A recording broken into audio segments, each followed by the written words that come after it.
Hi guys, and welcome to Relaxation Bedtime History. Tonight we step together into the winter of 1298, where the world feels like it has narrowed down to snow, stone, and the soft pulse of candlelight. You are walking up a narrow mountain path toward a remote monastery, and every step sinks slightly into fresh snow that has been falling for hours without mercy. The air is so cold it almost feels like it has texture, like you could touch it and it would crackle under your fingers. Somewhere ahead, behind thick stone walls, monks are still awake copying books by hand, line after line, preserving entire worlds of knowledge, while the storm tries to erase everything outside. You probably would not survive this night without modern heating, insulation, or even something as simple as waterproof boots, but here you are anyway, drawn into it. So, before you get comfortable, take a moment to like the video and subscribe, but only if you genuinely enjoy what I do here. Tell me where you are watching from and what time it is in your part of the world. It is always strangely comforting to imagine all of us scattered across different time zones, listening to the same snowfall in history. Now, dim the lights, flow straight into the story, no extra headings. You arrive at the outer gate of the monastery just as the wind picks up again. The structure rises from the hillside like something carved out of the mountain itself, its stones darkened by centuries of weather and frozen rain. Snow clings to every ledge, every carved arch, every iron hinge that has not moved in years. The gate creaks open slowly, and the sound is low and heavy, like the building itself is deciding whether to let you in. A monk stands there waiting for you. His hood is pulled low, and his face is half shadow, half candlelight. He does not speak immediately. In 1298, silence was not just a habit in many monastic orders. It was a rule shaped by centuries of tradition. Especially under the Benedictine system that influenced much of Western monastic life, you feel that rule immediately, as if the air itself is trained not to make noise. Inside, the world changes. The cold does not vanish, but it becomes organized. It is no longer chaotic wind and snow, but cold stone corridors that hold their breath. Your footsteps echo in a way that feels too loud, even though you are trying to walk softly. Torches burn in iron brackets along the walls, their flames bending slightly as drafts slip through unseen cracks. You pass a long hallway where faint scents gather together. Wax, wet wool, old wood smoke, and underneath it all, something earthy and slightly sour, like herbs drying in bundles. Monasteries were not only places of prayer, they were also centres of practical knowledge. Historical records confirm that many monasteries in medieval Europe maintained herb gardens for medicine, preserving remedies that would later influence early hospital systems. As you walk deeper, you hear the distant rhythm of bells, not yet close enough to see the tower, but present everywhere, like the building has a heartbeat made of metal and air. Outside, the snowstorm thickens. Inside, you finally reach the scriptorium. It is larger than you expected, stretching into shadowed corners where candlelight struggles to reach. Long wooden desks are arranged in careful rows. Each desk holds parchment, ink pots, quills, and small knives for scraping mistakes. Dozens of monks sit hunched over their work, their faces hidden under hoods, their hands moving with slow, practiced precision. This is where books are made, not printed, not copied by machines, but written letter by letter. The mainstream historical fact here is simple but staggering. In 1298, everything from religious texts to scientific knowledge had to be manually reproduced by scribes, often taking months or even years for a single manuscript. Without this labour, much of classical knowledge would have been lost entirely. You notice how carefully each monk breathes, not because of silence alone, but because breath itself disturbs the flame. Candles flicker with every subtle movement, and shadows slide across pages filled with inked Latin script. A younger scribe glances up at you for a moment, His eyes are tired in a way that feels older than his face. Then he returns to his work, dipping his quill again into ink that looks almost black enough to absorb the light around it. The ink behaves strangely in the cold. It thickens, dragging slightly as it leaves the quill. Fingers stiffen every few minutes. A monk pauses to warm his hands over a small clay brazier placed between desks. The heat is minimal, but it is enough to keep thought from freezing into stillness. You move closer to one of the desks and notice something unexpected. In the margins of an otherwise serious manuscript, there is a tiny drawing, a cat wearing something like a crown, chasing a line of text as if it were prey. This is one of those quirky details historians love.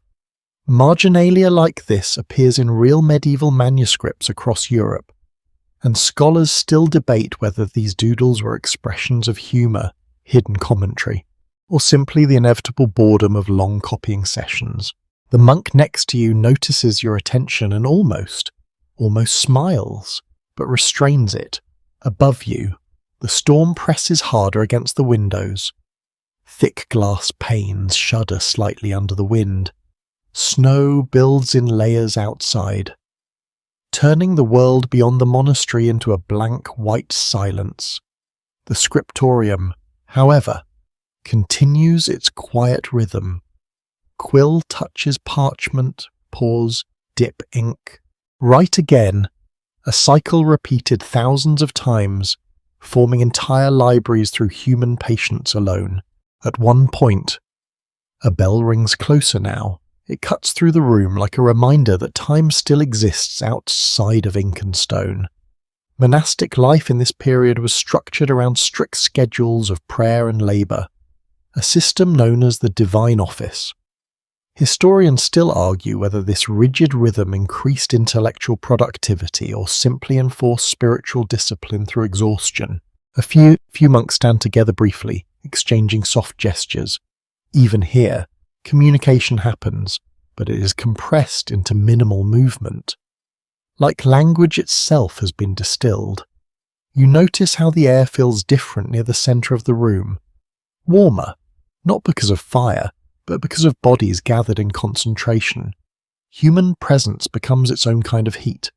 Somewhere deeper in the hall, a page is carefully turned. The sound is almost too loud, like a whisper of paper against time. And then you realise something subtle. Despite the discipline, despite the silence, there is life everywhere. Not loud life, not chaotic life, but steady, repetitive, deeply intentional life. Snow continues to fall outside. The storm does not care about manuscripts or ink or memory. It simply continues, pressing against the walls as if trying to erase the idea of inside entirely. You're still standing there when a monk gently motions for you to move aside, making space for another scribe who has just returned from warming his hands. There is no irritation in the gesture, only routine, as if everything here has been practiced for centuries. You begin to understand that this place is not just about writing books, it is about resisting disappearance. Every word copied here is a small act against forgetting, and as the candles continue to burn and the snow continues to fall, you feel the weight of that quiet resistance settling into the room, soft and constant, like breath held carefully through the night. The monk who'd been watching you in the scriptorium makes a small, almost invisible gesture. It is not dramatic, not ceremonial, just a slight turn of the hand that somehow communicates more clearly than speech ever could. You are being guided out. You leave the rhythm of quills and parchment behind you, stepping away from the concentrated breath of dozens of scribes. The moment you cross the threshold, the temperature shifts again.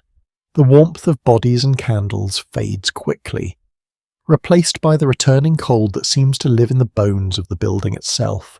The corridor outside the scriptorium is narrower than you expected. Stone presses in from both sides, damp in places where the snowstorm outside has worked its way through centuries of cracks. Your footsteps change here. In the writing hall, sound was absorbed by concentration. Here, it returns to you. echoing softly ahead as if the corridor is listening. The monk walks slightly ahead, hood lowered. He does not look back often, trusting you to follow the rhythm of the monastery itself.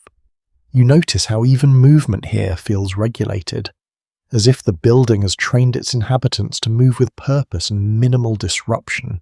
In medieval monastic complexes around 1298, architecture often followed Romanesque design principles, with thick stone walls, rounded arches, and barrel-vaulted ceilings intended to support heavy roofs and resist harsh weather.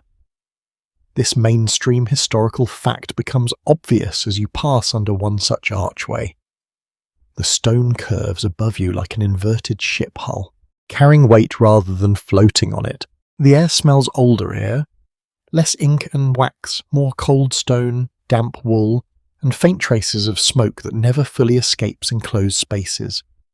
Torches are spaced at regular intervals along the corridor walls, their flames bending slightly as unseen drafts slip through mortar lines.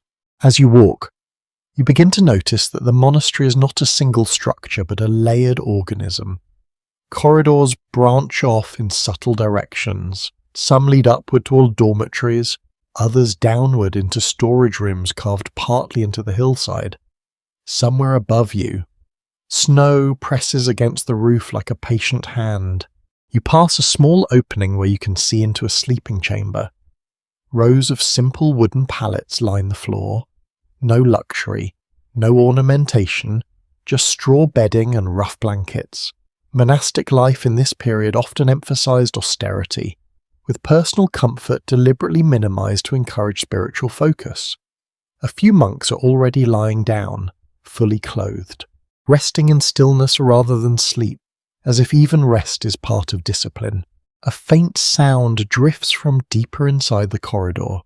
It might be chanting, or it might be memory echoing through stone. Monasteries were carefully designed with acoustics in mind, allowing prayer to carry without amplification. Your mind starts to adjust to this, as if silence itself has structure here. The monk leading you pauses briefly at a junction. He touches the wall lightly, then continues. You realize there are no decorative signs, no clear labels. Navigation is learned, not read. The monastery is remembered through repetition rather than written instruction. You pass into a wider corridor that feels slightly warmer. Ahead, a door stands partially open. Inside is a calefactory, a warming room where monks are permitted brief relief from the cold. A low fire burns in a central hearth, surrounded by stone benches that have absorbed years of heat.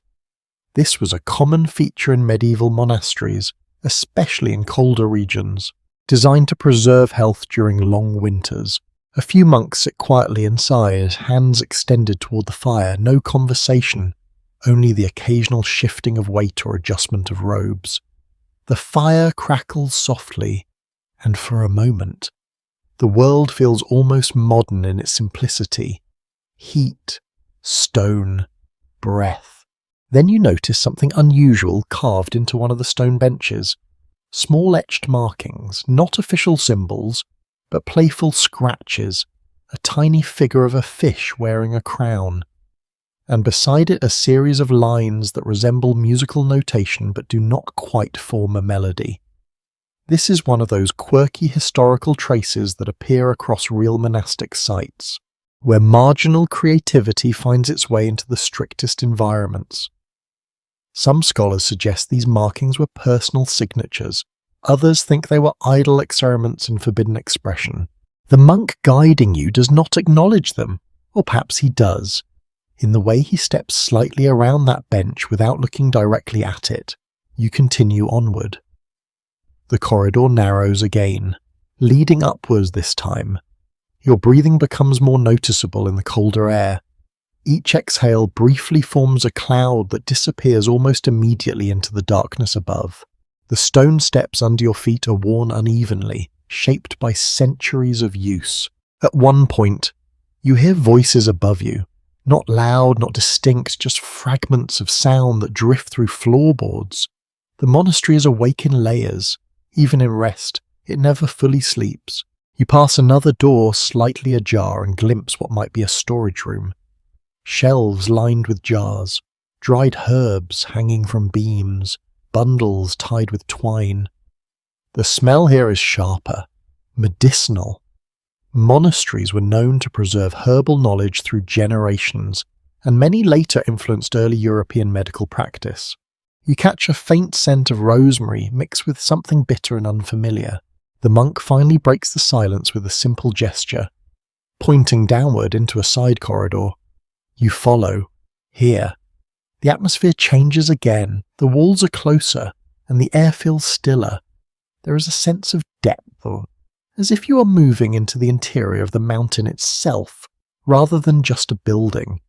The sound of the storm outside becomes faint, almost imaginary. You begin to notice subtle acoustic features.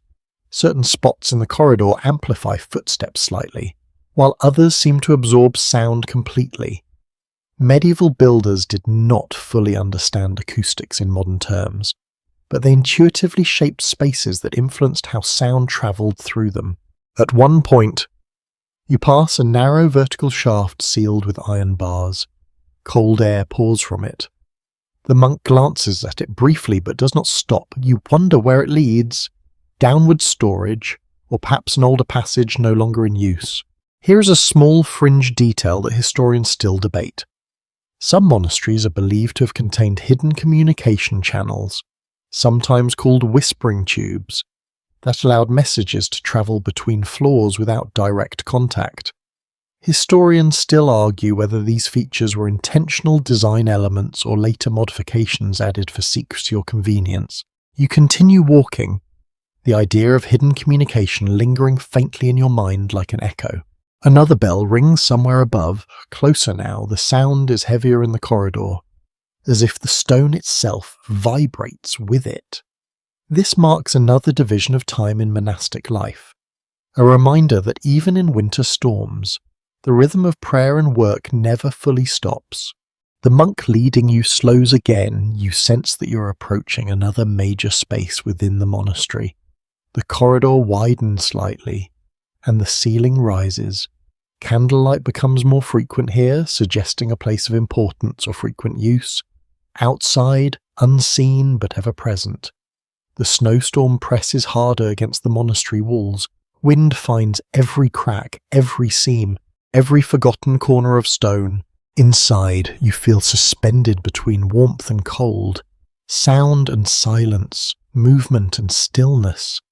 And as you step forward into the deeper part of the monastery, the sense grows stronger that this building is not just sheltering people from winter, it is shaping them, quietly, through every corridor, every echo, every carefully controlled breath.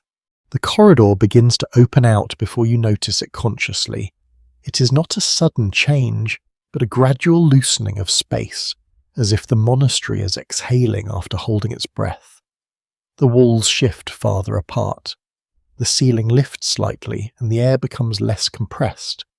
You're still inside stone and shadow, but now there is the sense of something vast waiting ahead, something that does not belong to corridors or rooms. The monk walking ahead slows his pace, not because he's uncertain, but because this part of the monastery demands attention. You begin to hear it before you understand it. A sound is faint at first, almost like the memory of metal vibrating somewhere far away. Then it grows stronger, clearer, until it becomes unmistakable. A bell. It is not a single note that arrives cleanly. It is layered, shaped by distance and stone softened by the thickness of snow pressing down on the monastery from the outside world. The sound seems to travel through everything at once, the air, the walls, even your own chest. Then another bell answers it, and suddenly the monastery is no longer quiet. The bells do not ring randomly. In 1298, monastic communities across Europe followed structured prayer cycles known as the Divine Office. This mainstream historical fact shaped daily life in countless abbeys. Bells marked specific hours for prayer, work, and rest. Creating a rhythm that governed time itself long before mechanical clocks became common. Each ring was a reminder, not just of time passing, but of time being actively shaped by devotion and discipline. You step into a larger passageway that leads toward the bell tower.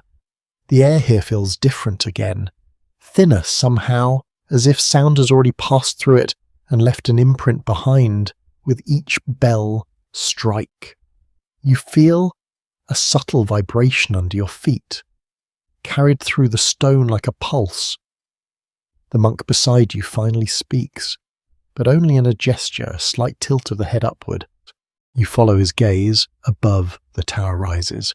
You cannot see all of it from here, only the lower structure, thick stone supports that disappear into darkness above.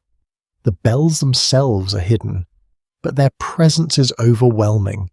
Each strike feels deliberate, spaced with intention, as if the building is counting something invisible. You begin to notice how the sound behaves differently inside the monastery than it would outside. The stone does not simply reflect the bells, it shapes them, stretches them, turns them into something almost like a physical object moving through space. A group of monks passes you in the corridor, moving towards the direction of the sound. Their steps are synchronized, not rushed, not slow, just steady, practiced. One of them carries a small lantern, its flames swaying gently with each step. No one speaks. They already know where they are going. You follow. As you move closer to the source, the bells grow more complex. Now you realize there are multiple bells, each with a slightly different tone. They do not clash. They interlock, forming a pattern that feels both mathematical and emotional at the same time. It is less like music in the modern sense and more like structure made audible. There is a fringe detail here that survives in scattered medieval records. Some monasteries were believed to assign specific meanings or even identities to individual bells, not just functional names, but symbolic ones tied to saints or virtues. Historians still debate whether these naming traditions were widespread reality, or later romantic interpretations added by chroniclers who wanted to give spiritual depth to sound itself. You pass through a final corridor and arrive at a space that feels like a threshold, the base of the bell tower. The ceiling here is higher than anywhere else you have been inside the monastery. Stone columns rise up into darkness, supporting weight that disappears beyond sight. The air is colder again, closer to the outside world, as if the tower is partially open to the storm above. And then you feel it more than hear it. The bells are directly above you now. Each strike sends a slow wave through the structure. It is not painful, but it is physical in a way sound is not usually allowed to be. It moves through your ribs, your shoulders, even the back of your neck. Like the building is gently reminding you that it is alive in its own way. The monks gather in a semicircle below the tower. Some kneel briefly, others stand with heads slightly lowered. This is not chaos or excitement.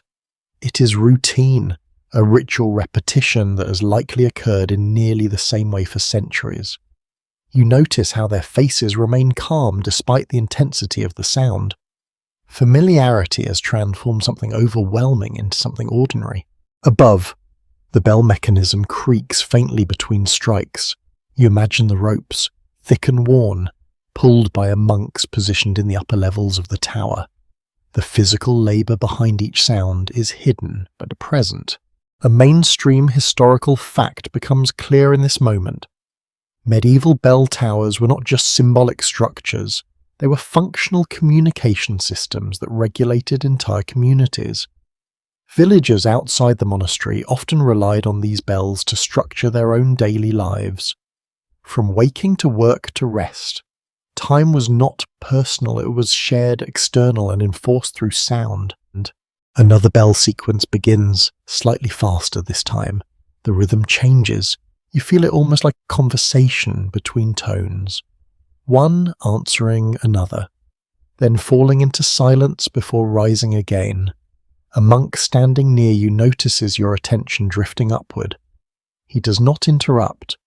Instead, he simply adjusts his stance, as if inviting you to feel the sound without needing explanation. You begin to understand something subtle. The bells are not only marking time, they are compressing it. Each ring gathers a segment of the day and turns it into something audible, something that can be held in memory. Outside, the snowstorm continues to build. You can hear it faintly through narrow openings near the tower base, wind pushing against stone, snow striking surfaces with soft persistence, but it feels distant now, almost secondary to the layered sound above you. There is another detail here, often mentioned in marginal notes of medieval manuscripts. Some scribes wrote about hearing bells even when they were not actively ringing, especially during long winter nights. Whether this was spiritual reflection, fatigue, or environmental echo is still debated. Historians still argue whether such accounts reflect genuine acoustic phenomena or symbolic language used to describe the psychological impact of monastic life. The bell sequence slows. The final strike lingers longer than the others. It does not disappear quickly, instead it dissolves gradually, thinning out as it rises into the tower and spreads through the stone above. Silence returns, but it is not the same silence as before. It is now shaped silence, silence that remembers sound. The monks begin to move again, breaking formation gently.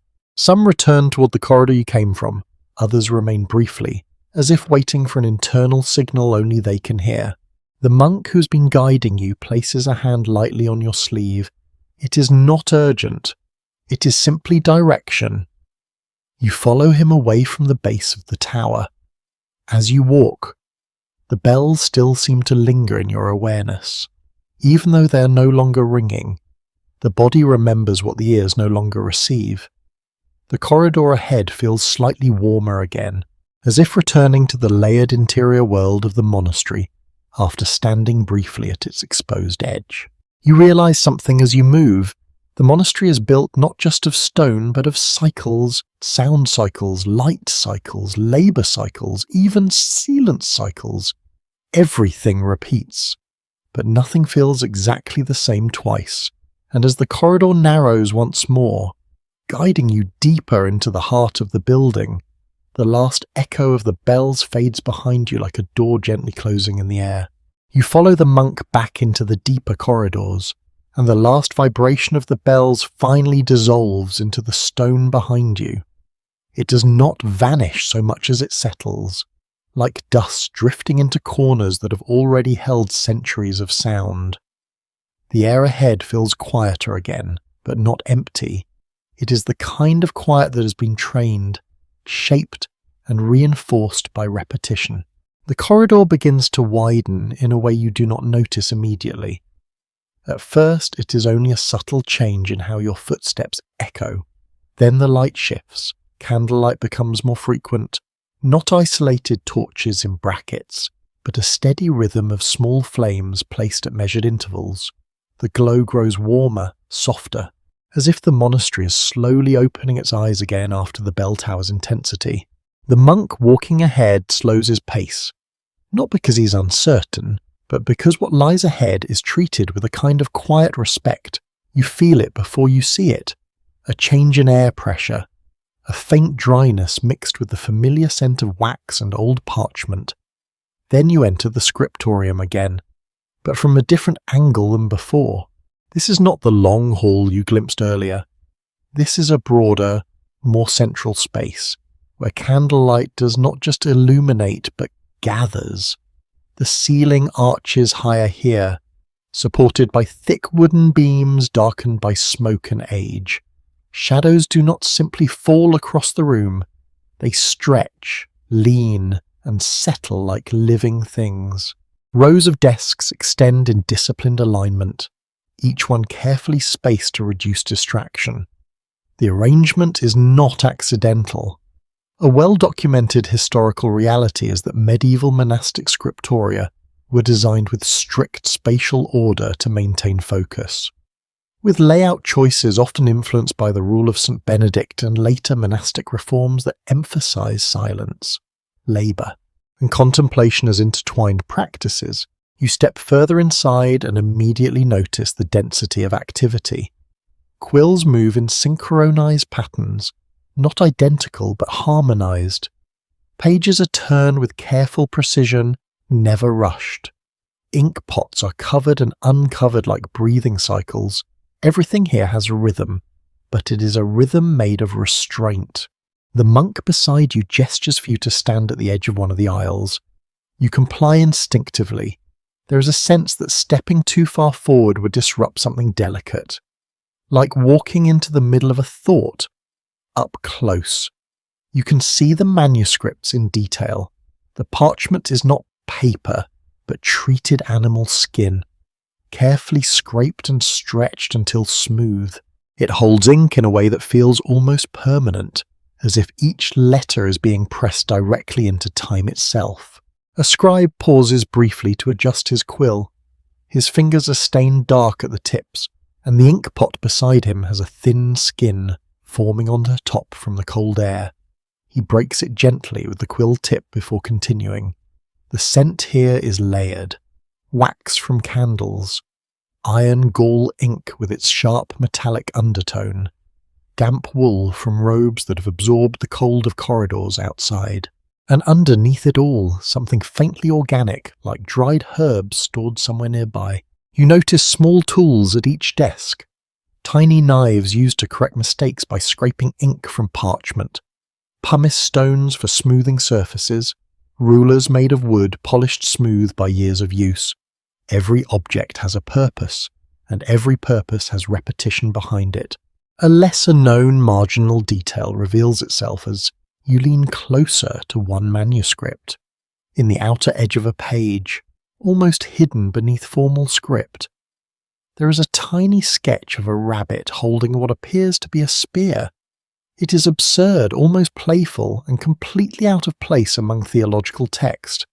These marginal images appear across surviving medieval manuscripts, often interpreted as expressions of humour, commentary, or even coded social observation within otherwise rigid environments. A monk nearby notices your attention but does not react with disapproval. Instead, he simply turns a page carefully, as if acknowledging that such things exist without needing to explain them.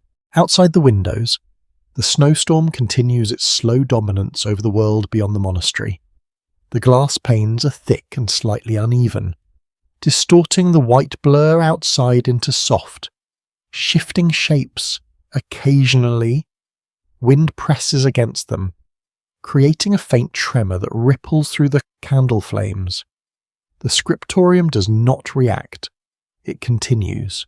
There is a moment when you realize that the sound of writing is almost audible, not in a literal sense of loudness, but in the accumulation of small motions, quill scratching parchment, pages shifting, breath controlled and measured.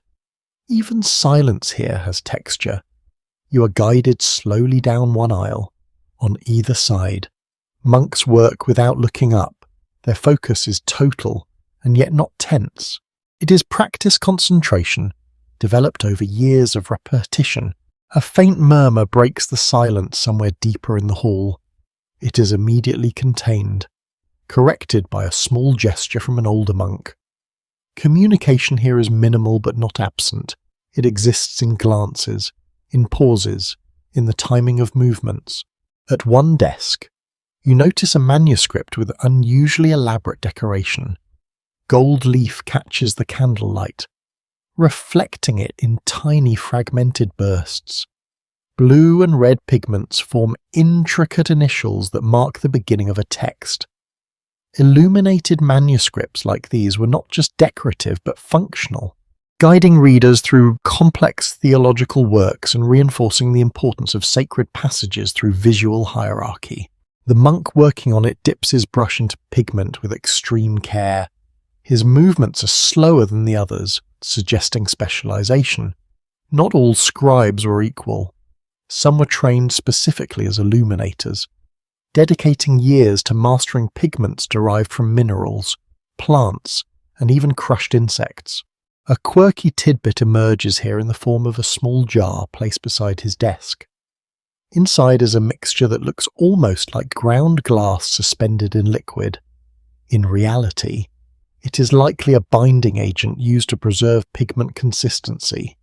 Some surviving monastic records describe surprisingly experimental mixtures involving egg whites, honey, and plant resins. Though exact recipes varied widely between regions and monasteries, you notice how the monks occasionally warm their hands near small braziers placed strategically along the aisles. The heat is minimal, just enough to keep ink flowing and fingers responsive. Cold was not just discomfort here, it was a technical obstacle. The monk guiding you stops near the centre of the hall. He does not speak. Instead, he simply observes the room for a moment, as if ensuring nothing has shifted out of place.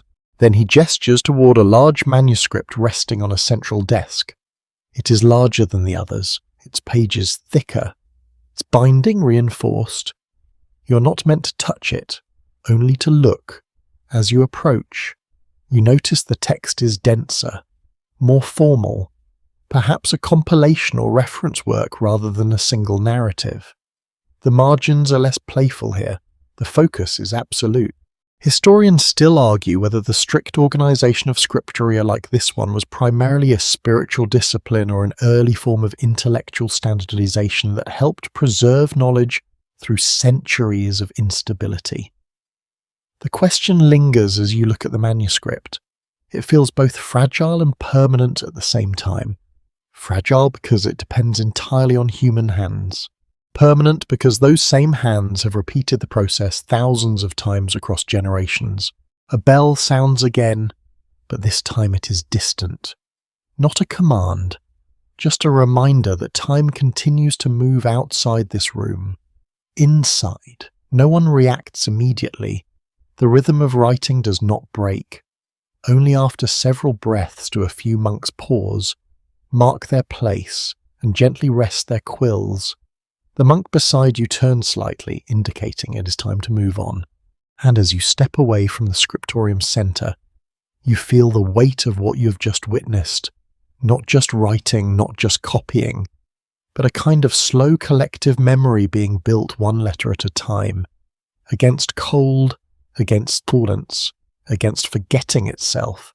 You leave the central aisle of the scriptorium behind, and the change is immediate but subtle, like stepping from the heart of a beating body into one of its quieter limbs. The sound of writing still follows you, but it becomes softer, more distant, as if the room itself is deciding how much of it you're allowed to carry with you. The monk guiding you leads you toward a side passage that is narrower, less ceremonial, more functional. The candlelight here is uneven. Some flames burn bright and steady.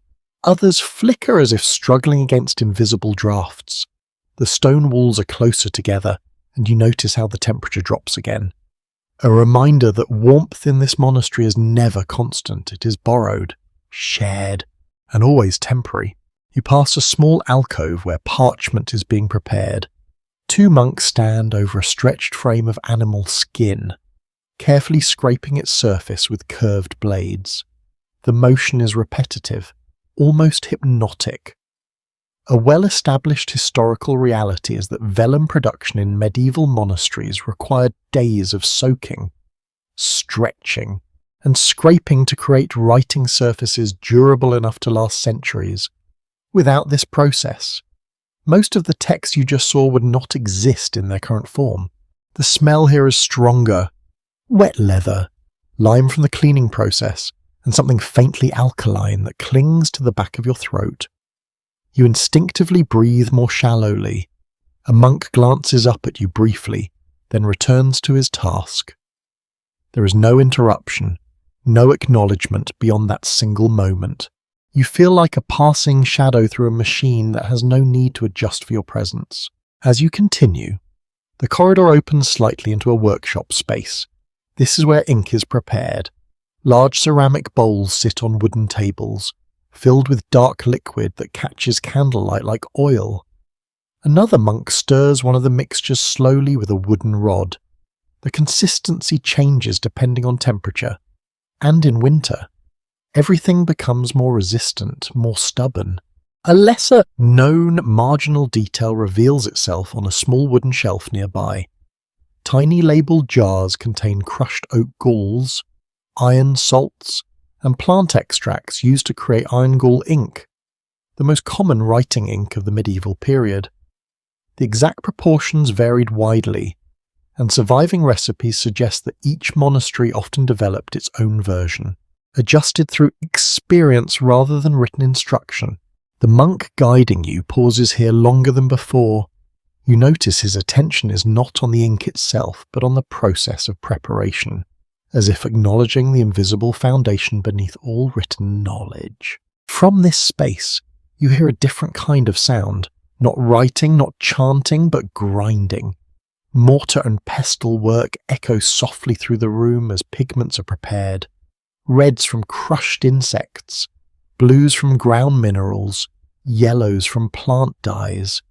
Each colour carries labour hidden beneath its brightness. You step closer to one table where a small dish holds powdered blue pigment. It is surprisingly vivid even in low light. This colour, derived from lapis lazuli in some regions, was often more valuable than gold. Its use was sometimes reserved for sacred texts or important initials. That economic reality shaped artistic choices in ways that still fascinate researchers. Historians still debate whether the strict allocation of expensive pigments was driven more by religious symbolism or by the practical limits of medieval trade networks that made certain materials extremely rare in northern monasteries. The monk beside you shifts slightly, indicating it is time to move again. You follow him through another narrow passage, this one sloping gently downward. The air grows cooler as you descend. The sound of the scriptorium fades further, replaced by a more enclosed silence. It feels like you are moving beneath the surface of the monastery, into layers that are less about display and more about preservation.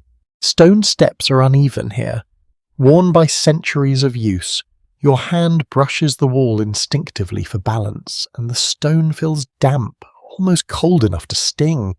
Occasional torches provide weak light, their flames bending in slow response to drafts you cannot see. You arrive at a storage chamber. It is larger than expected, but lower in ceiling height, giving it a compressed feeling. Shelves line the walls, filled with bound manuscripts, rolled parchments, and wooden boxes sealed with wax. This is not a place of creation, but of memory. A mainstream historical fact becomes clear as you take it in. Monasteries in the late 13th century often served as primary repositories for written knowledge in Europe, preserving classical texts alongside religious works. Without these collections, much of ancient philosophy and science would have been lost during periods of political instability. The air here is different again. Less wax and ink, more dust and dry wood. There is a stillness that feels deeper than payments, as if even sound has been stored away. You notice how carefully everything is arranged, not randomly, but according to systems that are not immediately visible. Labels written in Latin mark sections of shelves. Some manuscripts are wrapped in cloth, others are placed in carved wooden cases. The monk stops near a central table where a large book lies open. It is not being actively copied. Instead, it appears to be undergoing review or repair. A monk seated beside it carefully examines pages for damage, using a thin tool to smooth folds or reinforce weak points. A quirky tidbit emerges here in the form of small wax seals attached to some manuscripts. Each seal bears a simple symbol, sometimes a cross, sometimes a geometric pattern, occasionally something more personal. These seals likely indicated ownership, origin, or classification, though exact meanings vary and are still interpreted differently by scholars studying monastic archival system. You lean slightly closer, and the monk working on the manuscript pauses briefly, as if sensing your presence more than seeing it. Then he resumes his careful adjustments from deeper within the storage chamber. You hear a faint scraping sound. Someone is moving crates or adjusting shelves.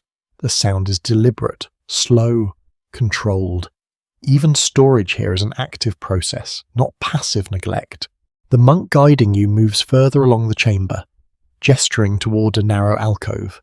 Inside are older manuscripts, their bindings worn, some edges frayed. These appear to be copies of older works, possibly transcriptions of texts that originated far beyond this monastery. A lesser-known marginal detail reveals itself here. Some manuscripts include notes written in different hands across generations, suggesting that texts were periodically corrected, updated, or even subtly modified as they were copied. This creates layers of authorship that blur the boundary between original and reproduction.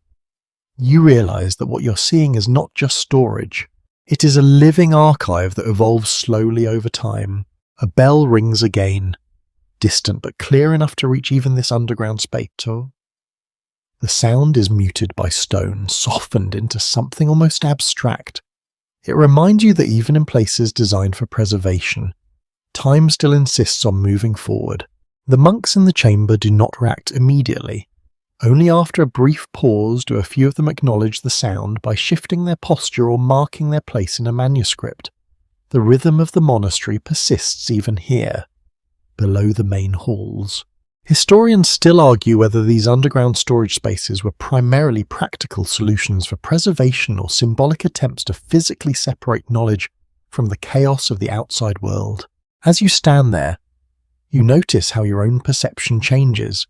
The monastery no longer feels like a single place.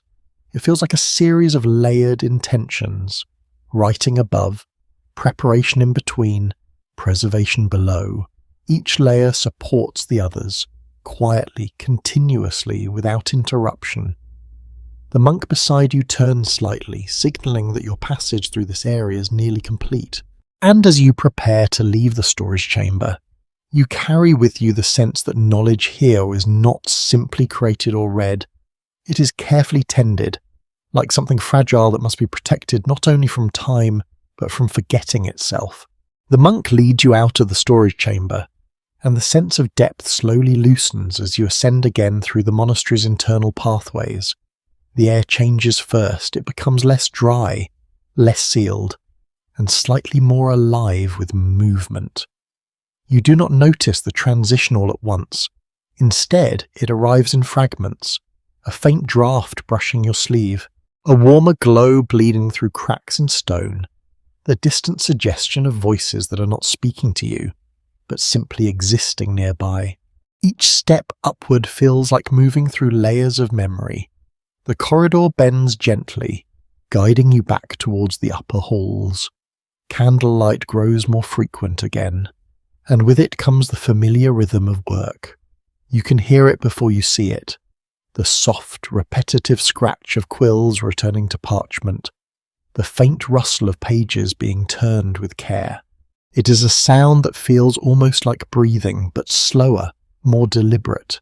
As you approach the scriptorium once more, the temperature drops noticeably, not dramatically, but in a way your body immediately registers. Cold here is not sudden, it is persistent, waiting patiently in every stone surface, ready to return the moment warmth stops being actively maintained.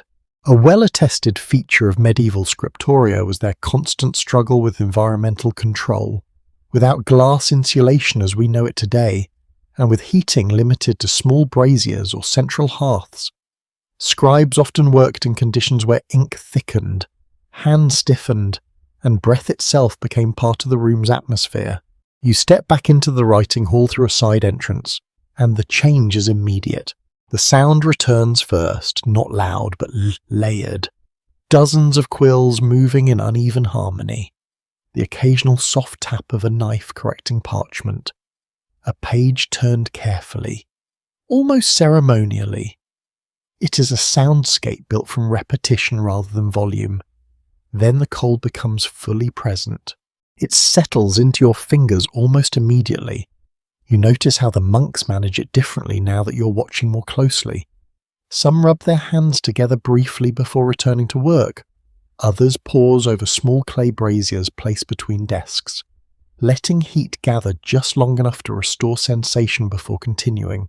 Ink behaves differently here in winter. It does not flow as freely.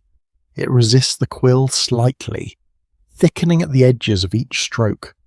You watch a scribe dip his pen into the ink pot and hesitate for a fraction of a second before writing, as if testing whether the liquid will obey him. A monk nearby leans closer to his work, exhaling gently over the parchment. The warm breath briefly softens the ink surface, preventing it from setting too quickly. It is a small, repeated gesture, barely noticeable unless you're paying attention. You move slowly between the desks again, now more aware of the delicate balance being maintained here. Heat and cold, ink and parchment, motion and stillness. A quirky tidbit reveals itself as you pass one workstation where a small cloth pouch hangs from the edge of the table. Inside are what appear to be smooth river stones. The monk occasionally holds one in his palm between writing sessions. These stones retain heat slightly longer than bare hands alone, offering a simple but effective method of preserving dexterity during long hours of copying. It is such a quiet detail that you almost miss it. Yet it speaks volumes about how practical ingenuity shaped daily monastic life. The monk who has been guiding you pauses near a central aisle again. He does not point this time. He simply waits, allowing you to observe. From this position, you can see how the scriptorium adjusts itself constantly to conditions. A candle is nudged slightly closer to one desk. A brazier is repositioned. A page is weighted down with a small carved object to prevent curling in the dry air. Everything is minor, but together it forms a continuous act of maintenance. A lesser-known marginal detail reveals itself when you notice a thin layer of wax collected along the edge of one desk. It has built up over the time from repeated candle placement. Instead of being removed, it has been smoothed and incorporated into the surface. The desk itself has adapted, almost like it is participating in the work. You're struck by how nothing here is static. Even objects seem to evolve through use. The cold, however, remains the most persistent presence. It creeps into joints and slows movement in subtle ways. You watch a scribe flex his fingers briefly before resuming writing, each motion carefully controlled to avoid disrupting the flow of thought. A monk further down the row pauses and tilts his head slightly toward a brazier. He holds his hands above it for a moment, then returns immediately to his manuscript without looking at the flame again. Heat here is not comfort, it is maintenance. You notice ink pots covered partially with cloths when not in use. This is not just for cleanliness, but to slow the thickening process caused by cold air exposure. Every object has an adaptation strategy, even if it is simple. The rhythmic scratch of quills continues, but now you hear it differently. It is not just sound, it is effort. Each mark on parchment is a small resistance against the environment itself. A well-documented historical reality is that scribes in colder monastic regions often had shorter working periods during winter months, as prolonged exposure to low temperatures reduced both speed and accuracy. Some monasteries adjusted schedules seasonally, redistributing labour to warmer parts of the day when possible. You watch as a monk pauses to warm his fingers again, then carefully resumes copying a line of text that stretches across the page like a measured breath. There is a faint moment of interruption deeper in the hall. A scribe adjusts his seat, causing a soft creak of wood. Another briefly looks up, then returns to his work. The interruption is absorbed almost immediately by the overall rhythm of the room. Scholarly interpretation continues to differ regarding whether this level of disciplined endurance was primarily a spiritual exercise in patience or a practical necessity shaped by material constraints. Either way, the result is the same. Work continues regardless of discomfort. You move closer to a desk where ink is being replenished. The monk carefully pours from a small container, watching the viscosity closely. He tests it with the quill tip before continuing. Satisfied, he resumes writing without hesitation. Outside the windows, The snowstorm remains relentless. It presses against the glass in soft, shifting layers, turning the outside world into a blurred field of white motion, occasionally. Wind causes a subtle vibration that travels through the frame and into the candle flames, making them flicker in unison for a brief moment. Inside, no one reacts. The scriptorium absorbs the disturbance and continues as if it has always included it. You realize now that cold is not simply an environmental condition here, it is part of the system, something to be negotiated with continuously, not eliminated. The monk guiding you finally begins to move again, signalling that your time in this hall is not meant to be static. You follow him slowly toward the far side of the scriptorium, where the density of desks begins to thin. As you walk, the sound of writing gradually shifts behind you, becoming once again something distant and layered rather than immediate. And you carry with you the quiet understanding that every word being written here is not just preserved thought, but thought actively maintained against the resistance of cold, fatigue, and time itself. You follow the monk out of the thinning rows of the scriptorium, and the sound of writing slowly dissolves behind you like a tide pulling back from shore. It does not stop abruptly. It fades in layers. First, the sharp scratch of quills becomes less distinct. Then the soft rustle of parchment turns distant. Finally, even the breathing of the room seems to recede, leaving only the echo of disciplined repetition in your memory. The corridor ahead feels narrower again, but not oppressive. Instead, it feels transitional, like a passage between two different ways of existing inside the same building.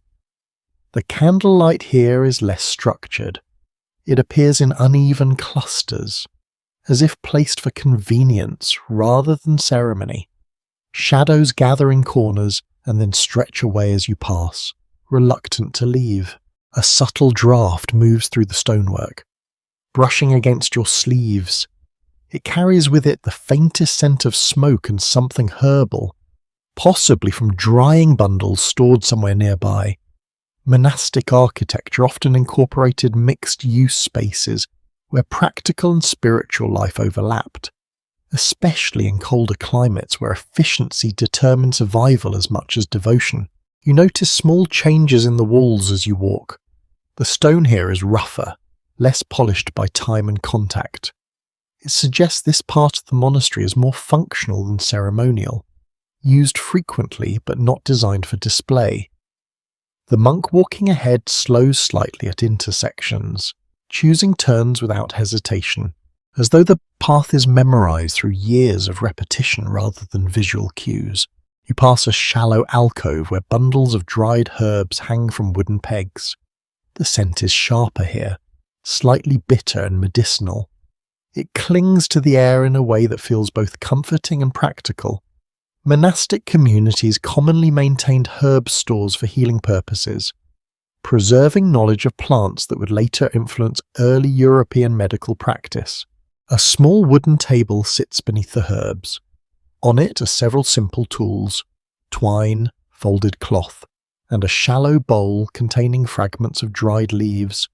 A monk briefly adjusts one of the bundles without stopping, continuing his movement in one fluid gesture. The action feels habitual, almost unconscious. As you continue, the corridor opens into a slightly wider space. Here, the ceiling rises just enough to change the acoustics. Your footsteps sound different, less contained, more diffused. You realize that sound in this monastery is not uniform. It behaves differently depending on location, shaped by stone, wood, and distance. The monk pauses briefly at a junction, not because he is unsure, but because the next space requires a transition in pace. You follow his gaze into a dimly lit chamber ahead. This is not the scriptorium or storage rooms, it is something in between, a working chamber where preparation and repair happen side by side. Long tables occupy the center of the room, each covered with partially completed manuscripts, loose parchment sheets, and writing tools arranged in careful clusters. The lighting here is lower than in the main hall, but warmer in tone, suggesting that this space is used for tasks that require attention, but not the formality of illumination work. A well-documented feature of medieval monastic operations is that specialized tasks were often divided across multiple interconnected rooms rather than centralized in a single workshop. This allowed scribes, illustrators, and preparers to work simultaneously without disrupting each other's concentration cycles. You move closer to one of the tables. A monk is smoothing a parchment sheet with a rounded stone tool. His movements are slow and controlled, almost meditative. Each pass flattens imperfections that would otherwise interfere with writing. The surface gradually becomes more uniform, reflecting candlelight in faint, uneven glimmers. Nearby, another monk is cutting parchment into precise sheets. His blade follows faint guide marks etched earlier, ensuring consistency in size. The rhythm of cutting is steady but quiet, broken only by occasional pauses to adjust alignment. A lesser-known detail from surviving monastic inventories reveals that some workshops kept small reference patterns or template sheets used to maintain consistent manuscript formatting. These templates were reused and refined over time, forming a kind of invisible standard beneath the visible text. You notice how little waste exists here. Every offcut of parchment is collected and stored. Even small fragments may be reused for notes or corrections. Nothing is discarded casually. Material is too valuable, effort too invested. The monk guiding you gestures subtly toward another corner of the chamber. There, a small brazier burns steadily. Around it, two monks warm their hands before returning to their tasks. The heat is modest but essential. It prevents stiffness from slowing precision work. You observe how they alternate between exposure and warmth in short, repeated cycles. A small wooden shelf beside the brazier holds cups and a jug. One monk pours a dark liquid into a cup and drinks slowly before returning it. The smell suggests a bitter herbal infusion, likely used for warmth and alertness during long working hours.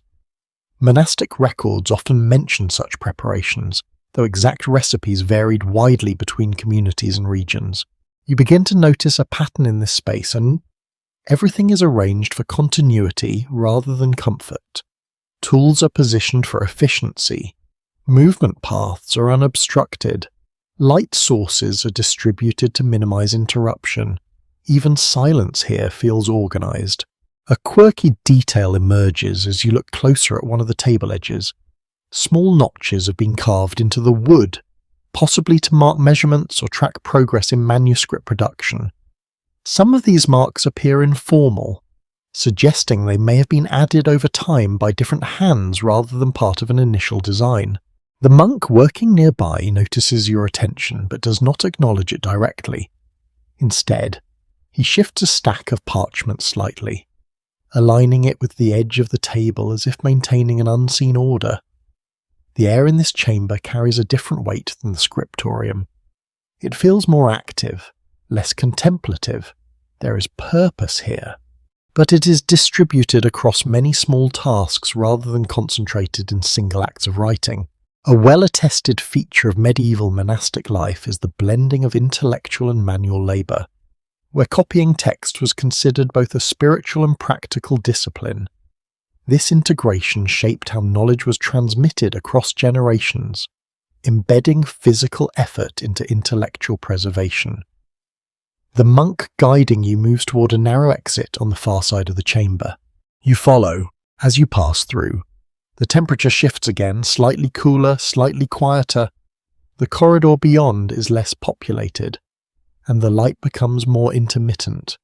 You can hear distant movement above you, faint footsteps or shifting objects carried through the structure. At one point, you pass a small opening in the wall. Through it, you glimpse part of an exterior courtyard. Snow still falling heavily outside, layering the ground in thick, uneven drifts. The contrast between interior order and exterior chaos feels sharper than before. Inside, everything is structured. Outside, everything is surrendering to accumulation. A subtle interpretive disagreement exists among researchers studying monastic spatial organization, particularly regarding whether these compartmentalized workspaces were primarily designed for efficiency or for reinforcing mental separation between different types of labor. Some argue it was purely practical, while others suggest a deeper psychological intention tied to discipline. The monk continues forward without pause, guiding you deeper once again into the monastery's internal network. As you move, you realize that this building is not simply divided into rooms. It is divided into states of attention.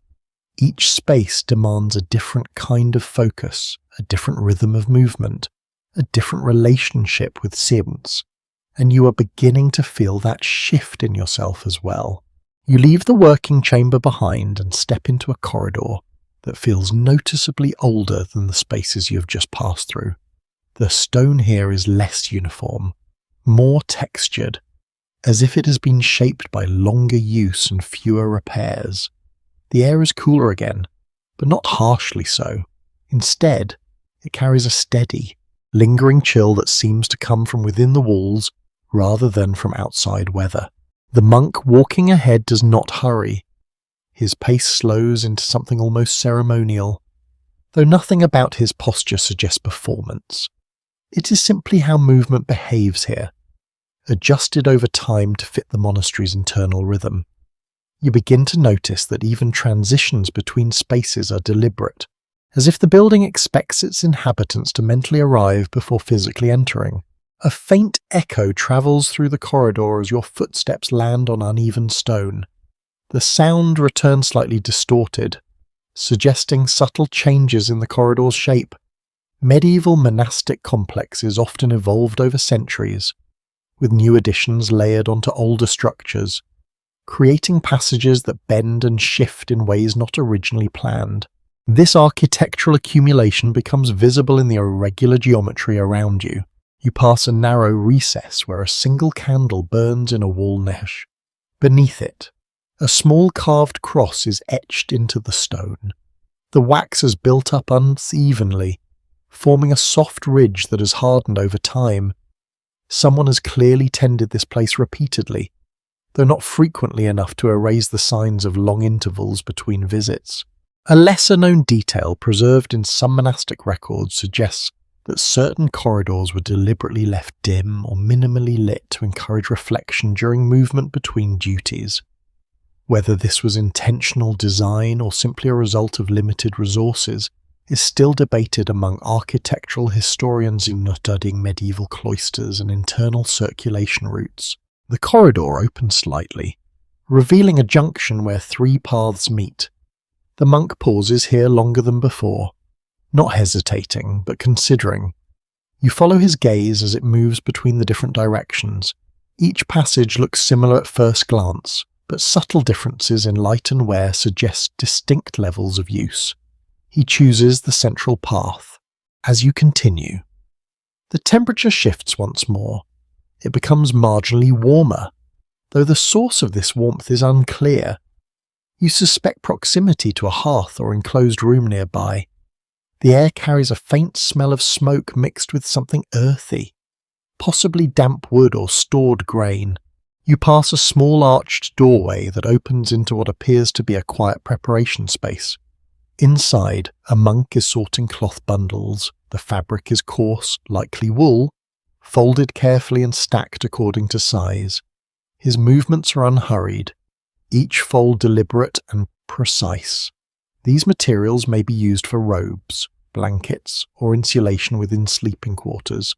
A well-attested feature of monastic life in the late 13th century is the emphasis on self-sufficiency, where communities produced or managed nearly all the necessary goods internally, from food to clothing to manuscript materials. This reduced reliance on external trade, especially during harsh winters when travel was limited or dangerous. You notice how little conversation occurs even in spaces like this. Communication is reduced to gesture and routine. A nod, a shift in posture, the placement of an object. Language exists, but it is compressed into minimal expression. The monk guiding you continues forward, and you follow into a broader passage that feels more central again. The ceiling rises slightly, and the corridor widens enough for two people to walk side by side. Yet even here, there is no sense of openness. The stone still encloses you on all sides, maintaining the feeling of interior depth. At one point, you hear a soft, rhythmic sound ahead. It is not writing or bells this time. It is repetitive in a different way. A steady scraping, followed by brief pauses. As you approach, the source becomes clearer. Another workshop, this one is quieter, more focused on repair and maintenance. A monk sits at a low table, carefully binding a manuscript. He uses thread and a small needle-like tool to stitch pages together along the spine. Each movement is precise, almost surgical in its control. A quirky detail appears on the table beside him. Small bone fragments are used as tools, likely polished and shaped into specialized implements for delicate binding work. Such materials were commonly repurposed in medieval workshops, where nothing useful was discarded if it could be reshaped for another function. The monk glances up briefly as you pass, then returns to his stitching without interruption. The rhythm of his work continues unchanged. You notice how the manuscripts here differ slightly from those in the scriptorium. These are older, their edges worn, their surfaces slightly uneven. They are not being created but maintained. Preservation here is not passive, it is active repair. A lesser-known marginal detail reveals itself when you see faint lines of previous stitching on one manuscript's spine. It suggests that books were periodically dismantled and reconstructed as needed, rather than treated as permanently fixed objects. This cyclical approach to book maintenance reflects a broader medieval understanding of texts as living, revisable entities. The corridor beyond the workshop narrows again. The air cools noticeably. You feel a faint draft moving along the floor, indicating proximity to another exterior wall. Snow likely presses against this section of the monastery, though you cannot see it directly. A soft sound reaches you from somewhere deeper. It is not a bell this time, but something more subdued, possibly chanting, though too distant to be clearly understood. The sound rises and falls gently, blending into the structure itself rather than standing apart from it. You pass another junction where the monk slows once more. This time, he looks slightly upward before continuing straight. You follow his lead. As you walk, you begin to notice how the monastery manages transition spaces. Corridors are not simply connectors, they are buffers that adjust temperature, sound, and light between different functional zones. This gradual modulation prevents abrupt sensory shifts, allowing inhabitants to adapt continuously rather than suddenly. A well-documented feature of medieval cloister design is this layered spatial organization, where movement itself becomes part of daily discipline. Scholars note that such architecture encouraged a steady mental state, reinforcing the monastery's emphasis on continuity and contemplation. You pass a small opening in the wall where light spills in from an unseen courtyard. The brightness is muted by snowfall, creating a soft white glow that contrasts sharply with the dim interior. For a brief moment, you can see the outline of falling snow drifting past the opening like suspended motion. Then you move beyond it. The corridor darkens slightly again, returning to candle-lit guidance. The monk ahead does not stop. His presence remains steady, unchanging, as if he is part of the building's own circulation system. You begin to feel a subtle accumulation of impressions. The monastery is no longer just a sequence of rooms, it is a system of controlled environments, each one calibrated for specific forms of work, rest, or reflection. Nothing exists in isolation. Everything flows into something else.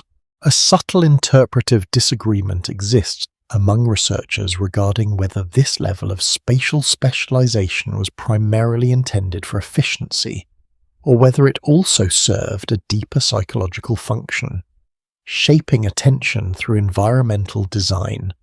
Different schools of thought continue to propose varying explanations, though consensus remains elusive.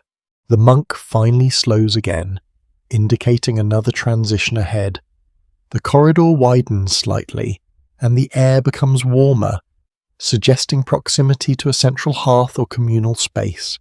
You step forward, unaware yet of what this next space will reveal, but already sensing that it will shift the rhythm of everything you have experienced so far. Word count 1188. Greater than. Awaiting continue. Section 9. The corridor finally releases you into a broader space, and the change feels immediate in a way the monastery rarely allows. It is not a sudden transformation, but a loosening, as if the stone itself has decided to widen its grip. The ceiling rises higher than before, supported by thick arches that disappear into dimness above. Candlelight spreads more generously here, no longer constrained into narrow intervals along the walls. You feel warmth before you identify its source. It arrives in subtle layers. First, the air loses its sharpness. Then the stone under your feet feels less biting, as if it has absorbed heat from somewhere nearby and is slowly sharing it back. Finally, you notice movement, not the still, disciplined motion of scribes or binders, but a more varied rhythm. People passing, pausing, shifting between tasks that are less uniform in structure. The monk guiding you slows, then steps slightly to the side, allowing you to take in the space. You have entered what functions as a communal hall. A well-attested feature of monastic architecture in the late 13th century is the presence of multi-purpose gathering rooms used for eating, reading, and limited conversation outside strict liturgical hours. These spaces were carefully positioned within the monastery to balance silence in sacred areas with controlled social interaction in daily life. Long wooden tables dominate the hall. They are arranged in parallel rows, each one worn smooth by years of use. The grain of the wood is visible under layers of wax and polishing. Benches run along either side, pushed in neatly when not occupied. At one end of the room, a large hearth burns steadily. This is the source of the warmth you felt earlier. The fire is not roaring, but stable and well managed, producing a constant glow that flickers across stone walls and reflects in the polished surfaces of nearby objects. Monks move through the hall with quiet efficiency. Some carry bowls, others bring small trays of bread or dried food. There is no sense of urgency, but there is also no idleness. Everything is purposeful, even rest. You notice that conversation here exists in fragments rather than full exchanges. A few words spoken softly in, a brief nod, a gesture towards shared objects. The language of this space is economical, shaped by habit and restraint. A lesser-known detail preserved in monastic accounts suggests that communal halls often served multiple overlapping roles, including limited instruction, administrative discussion, and seasonal adjustments to daily routines. These functions shifted depending on time of year and available resources. You are guided along the edge of the hall. The monk does not lead you into the centre, but keeps you slightly apart, as if preserving your role as observer rather than participant. As you move, you notice small bowls placed at regular intervals along the tables. Some contain food remnants, others contain water or broth. The simplicity is striking. There is no excess, only what is necessary to sustain the body for continued work and prayer. A quirky tidbit emerges as you glance beneath one table. Carved into the underside of the wood are faint markings, not decorative patterns, but simple symbols, possibly initials or tally marks. These are likely personal identifiers or informal records left by those who have used the space over time. Such markings appear in several surviving medieval monastic sites, suggesting that even within strict environments, individuals found subtle ways to leave traces of presence. Near the hearth, a monk tends the fire with a long iron tool. He adjusts the logs carefully, ensuring even burning. The heat radiates outward in waves, reaching you in soft intervals as you stand nearby. It is not overwhelming, but it feels like a relief after the layered cold of the corridors. You notice how the light here behaves differently. It does not flicker chaotically. Instead, it pulses gently with the rhythm of the fire, creating a sense of slow breathing across the room. Shadows stretch and retract in a steady cycle. The monk guiding you pauses briefly near a side table where a large bowl of broth sits. Another monk ladles portions into smaller containers. The movement is precise and measured, ensuring equal distribution. There is no visible hierarchy in the serving process, only coordination. You take a closer look at the walls. Along one side of the hall, faint murals are partially visible beneath layers of age and soot. They depict simple scenes, figures in prayer, stylized natural forms, perhaps symbolic representations of virtue or scripture. The details are faded, but the intention remains readable. A well-documented feature of medieval monastic life is the use of visual storytelling within communal spaces, particularly in regions where literacy was not universal among lay visitors or younger novices. These images reinforce teachings without requiring text. As you study the murals, you notice something unusual in one corner. A small figure, almost hidden, appears to be playing a musical instrument that does not match the period's typical depictions. It is likely a later addition, or a marginal artistic flourish. A quirky tidbit like this often appears in monastic art, where strict symbolic programs occasionally absorbed playful or personal touches from individual painters. The monk beside you shifts slightly, indicating that you should continue moving. You pass deeper into the hall, away from the hearth. The temperature cools slightly again, but remains comfortable compared to the corridors. The sound here is richer than before, not louder, but more varied. Footsteps, soft speech, the occasional clink of wooden bowls, and the steady background presence of fire. At one table, a monk reads from a small manuscript while eating. The combination of nourishment and study reflects a broader monastic practice where intellectual activity was often integrated into daily routines, even during meals or rest periods. A lesser-known detail from surviving records indicates that reading during communal meals was sometimes assigned to specific monks in rotation, ensuring that sacred or instructive texts were regularly heard by the entire community. You notice how attention in this space is distributed. No one is fully isolated. Even silent individuals remain part of a shared environment of activity. The monk guiding you finally stops near a side exit of the hall. He does not gesture immediately. Instead, he allows a moment of stillness, as if acknowledging the transition you're about to make. You look back across the room one more time. The fire continues to burn steadily. Figures move in slow coordination. The hall feels like a pause between more intense spaces, a place where energy is gathered rather than expended. A subtle interpretive disagreement exists among historians regarding whether communal halls like this were primarily designed for social cohesion, or whether their arrangement also served to reinforce hierarchical structure through subtle spatial cues. The evidence allows for multiple interpretations, none fully definitive. The monk finally turns and leads you onward.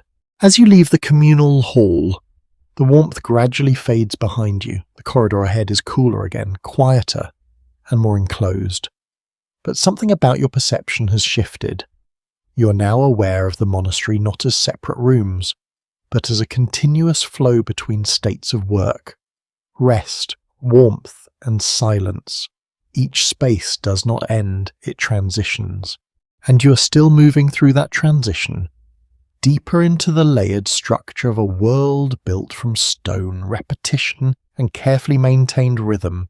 You leave the warmth of the communal hall behind, and the monastery seems to tighten again around you as the corridor narrows. The shift is subtle at first, like a change in breathing. The air becomes cooler, more still, and the faint aroma of fire and food fades into something more neutral, more stone-heavy. It is the smell of passageways that are used often but never lingered in. The monk guiding you continues forward without hesitation. His pace is steady, unbroken, as if he's following a path etched into memory rather than choosing direction. You begin to realize that within this monastery, movement itself is a form of knowledge. Every turn has been walked countless times before you arrived. The corridor here is older. The stone blocks are less uniform, with slight shifts in alignment that hint at earlier construction phases. A well-attested feature of medieval monastic complexes is that many were expanded over centuries, with new wings added onto older foundations, creating layered architectural histories that can still be read in uneven walls and mismatched arches. Candlelight becomes sparse again. Instead of steady illumination, you rely on intermittent pools of light placed at junctions. Between them, darkness gathers softly rather than abruptly, allowing your eyes to adjust in slow stages. It feels almost deliberate, as if the monastery prefers gradual transitions over sudden changes. You pass a recessed alcove where a single wooden bench sits beneath a narrow slit window. Snowlight filters through it in a muted streak, pale and diffused. The window is too small for anything but air and weather to pass through, and right now it carries only winter's quiet insistence.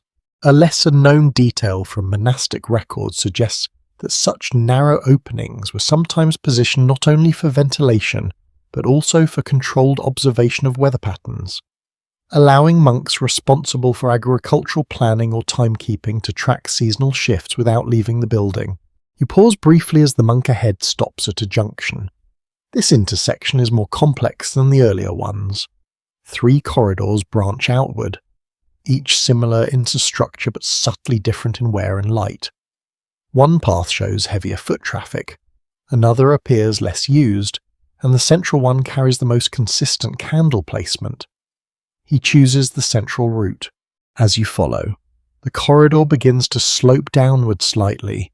The air changes again, becoming cooler and denser. You feel it in your chest, a gentle reminder that you are moving deeper into the monastery's internal layers rather than outward toward its more public spaces. Sound becomes more controlled here. Footsteps are absorbed rather than echoed. Even the faint rustle of fabric seems softened by the stone. It creates a sensation of compression, as if the corridor is absorbing sensory input before it reaches deeper spaces. A well-documented feature of medieval monastic architecture is the use of graduated acoustic design, where different sections of a complex were shaped to control how sound travelled, especially between contemplative and operational areas. You pass another small doorway, partially open. Inside is a compact room filled with shelves of wooden containers. Some are labelled with faded ink, others are sealed with wax. A monk inside carefully inspects one container, lifting lids and checking contents with slow precision. The air here smells faintly of grain and dried storage materials. It suggests provision meant to last through long winters, when external supply routes were unreliable or blocked by snow. A quirky tidbit reveals itself on one shelf where small carved markers hang from strings. Each marker is shaped slightly differently, possibly indicating categories or inventory systems that are not immediately obvious. Medieval monasteries often developed internal classification methods that combined practicality with symbolic shorthand. The monk guiding you does not enter this room. He simply glances inside and continues onward, indicating that your path remains outside these functional storage spaces. As you move further, the corridor becomes more enclosed again. The ceiling lowers slightly, and the walls feel closer, though not oppressive. Instead, There is a sense of purpose in the narrowing, as if the space is preparing you for something more concentrated ahead. You begin to notice faint markings on the stone. Some are directional, others purely functional, perhaps indicating structural repairs or reinforcements. A lesser-known detail preserved in architectural studies of monastic sites is that maintenance markings often accumulate over time, forming a kind of visual archive of repairs that spans generations. The monk slows again, and this time his pause feels more intentional. He places a hand lightly on the wall, then continues forward. You follow, noticing that the texture of the stone has changed. It is smoother here, worn by repeated contact, suggesting frequent passage ahead. The corridor opens slightly into a transitional space, not a room exactly, but a widened passage where movement can pause without fully stopping. Here, you hear a different kind of sound. Not writing, not fire, not conversation, water. It is faint at first, almost imperceptible, like something flowing beneath the stone rather than through it. Then it becomes clearer, a steady, controlled movement of water, likely from a channel or cistern system integrated into the monastery's infrastructure. A well-attested feature of medieval monastic complexes was the incorporation of water management systems, including conduits, drainage channels, and storage cisterns designed to support daily life without reliance on external sources during harsh conditions. You follow the sound until you reach a small stone basin set into the floor beside the corridor. Water flows gently into it from a narrow channel in the wall. It is clean, cold, and continuous, never overflowing due to a carefully carved drainage outlet. The monk pauses here briefly, not to interact with the water, but to pass it, as if acknowledging its presence is part of the route's rhythm.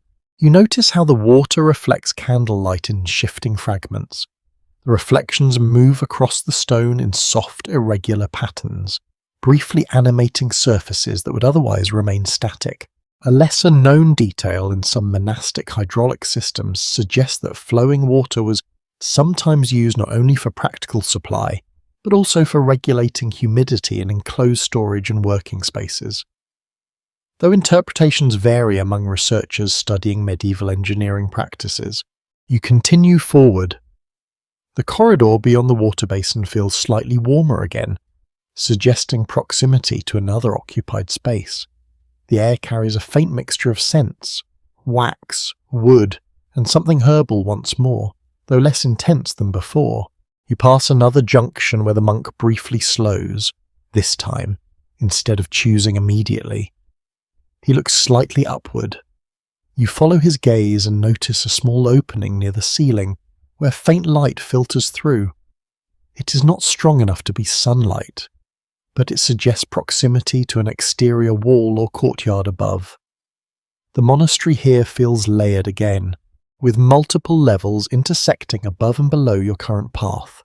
A subtle interpretive disagreement exists among architectural historians regarding whether such multi-level corridor systems were primarily designed for spatial efficiency, or whether they also reflected symbolic notions of hierarchical ascent and descent within monastic life.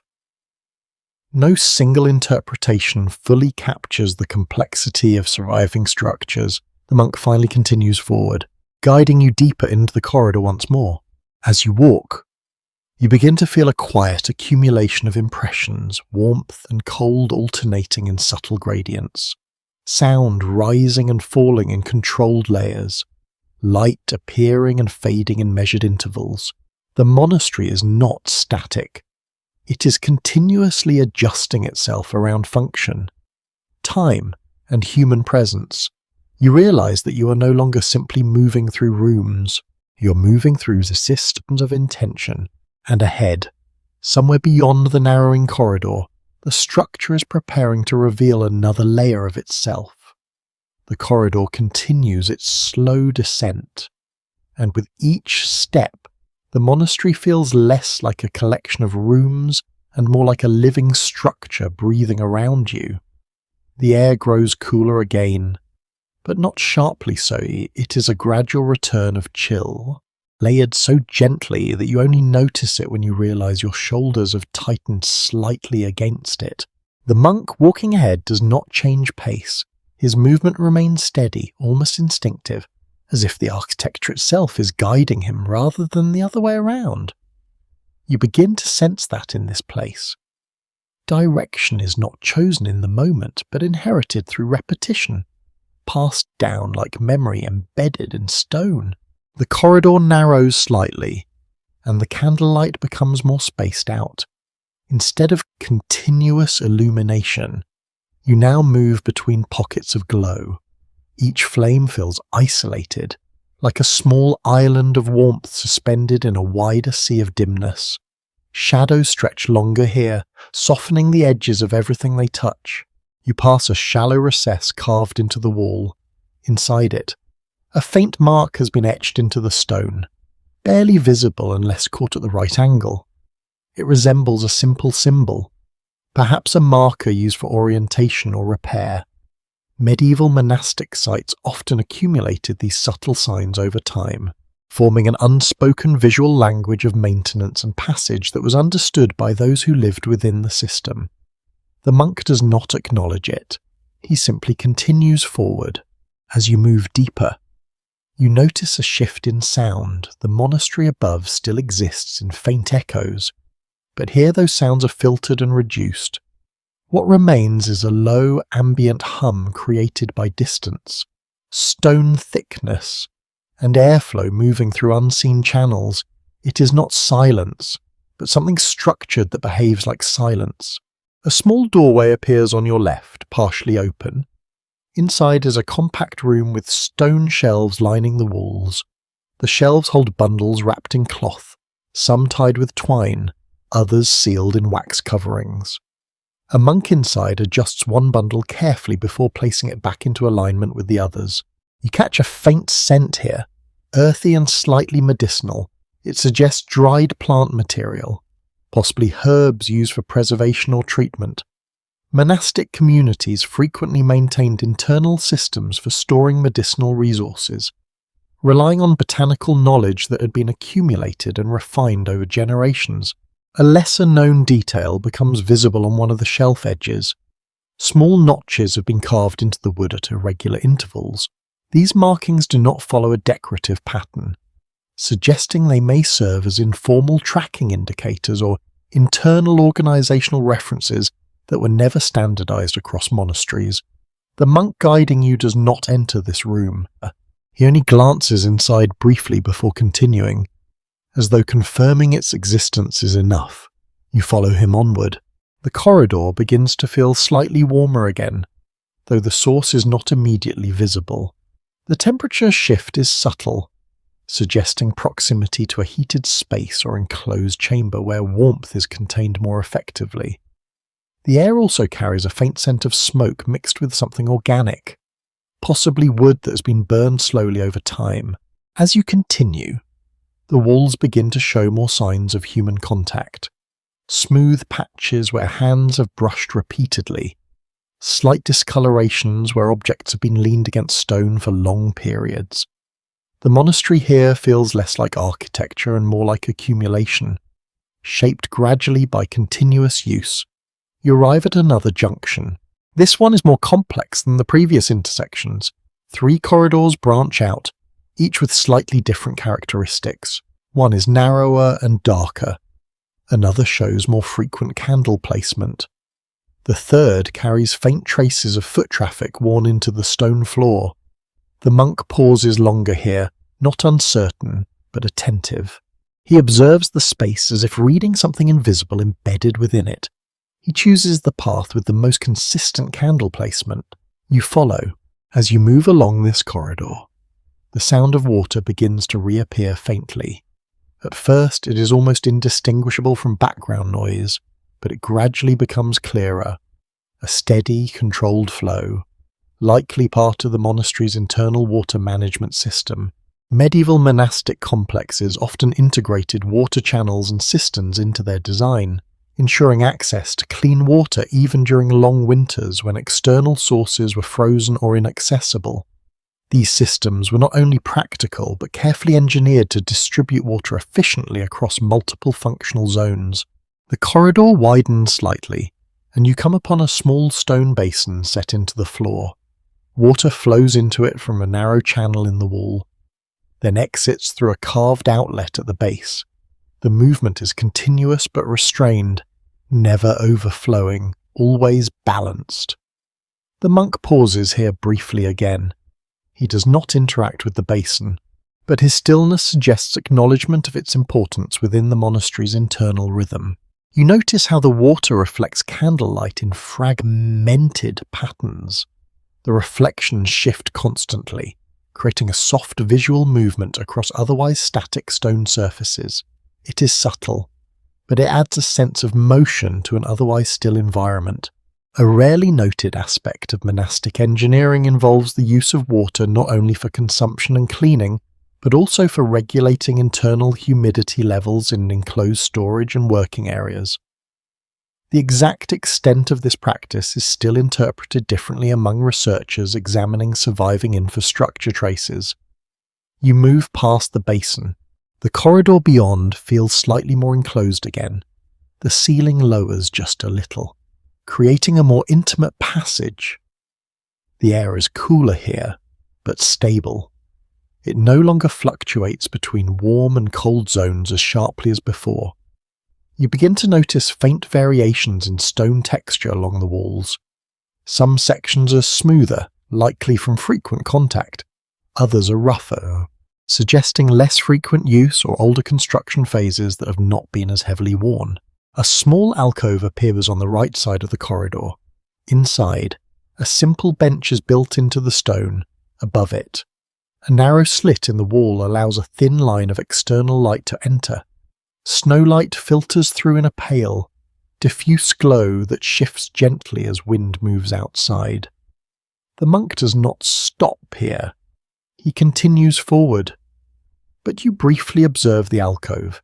It feels like a space intended for pause without interruption, a place where movement can briefly rest without fully stopping. There is an interesting detail here. On the edge of the bench, faint scratches are visible, not formal markings, but irregular lines that may have been left by individuals sitting here over long periods. These traces accumulate slowly, forming a quiet record of presence that is not officially documented but still physically embedded in the space. You continue onward. The corridor begins to slope upwards slightly again, reversing the earlier descent.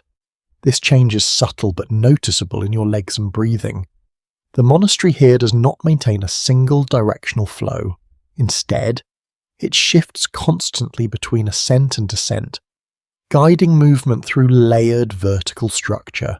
As you walk, you hear distant sound again, not bells this time and not writing.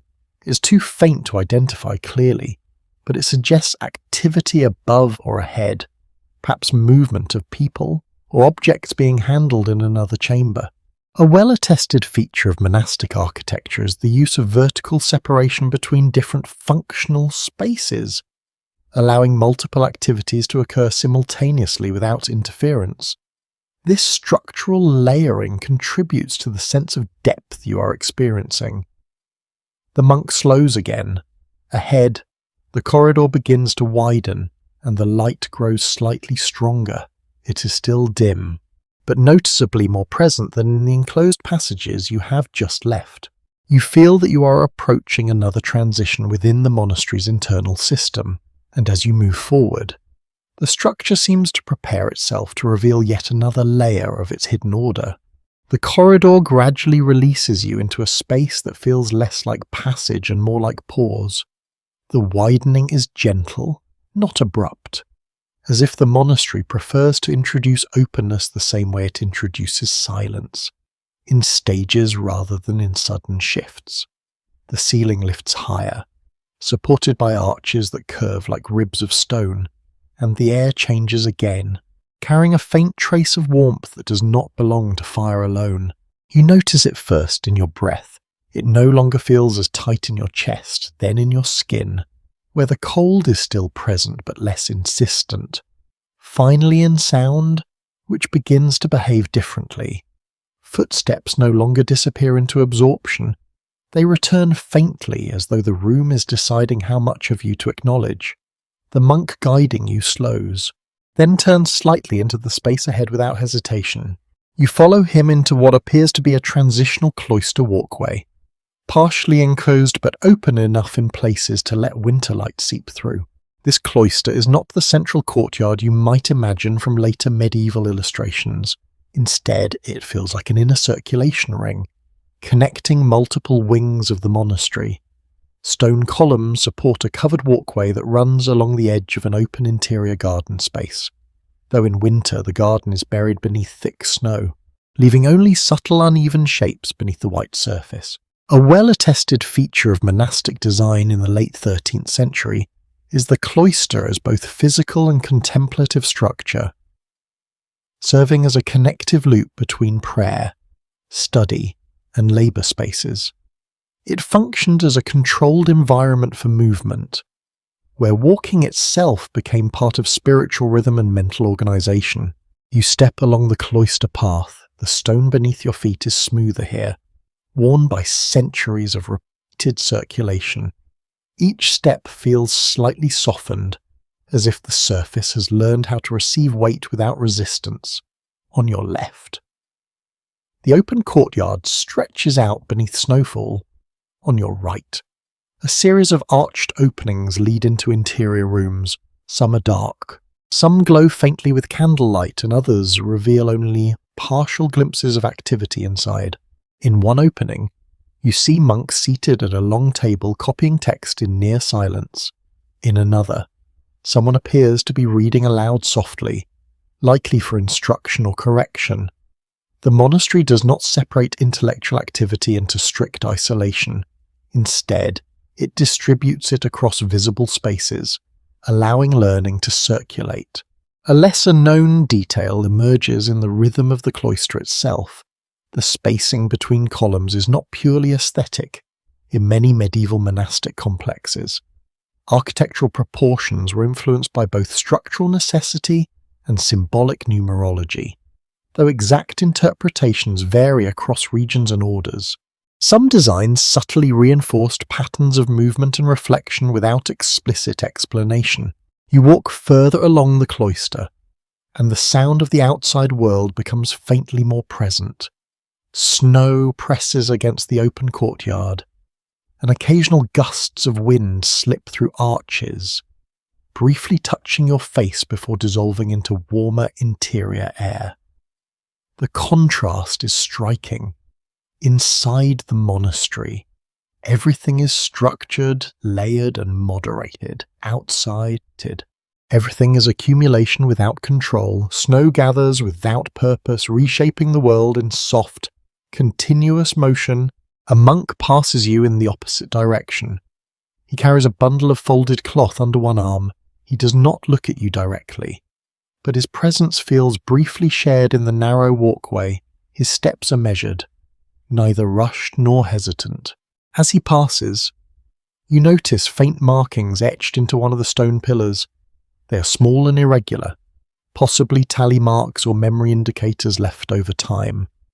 These subtle traces are often found in surviving cloister architecture and may reflect informal tracking of time, tasks, or personal reflection, though their exact purpose remains open to interpretation among researchers studying monastic habit patterns.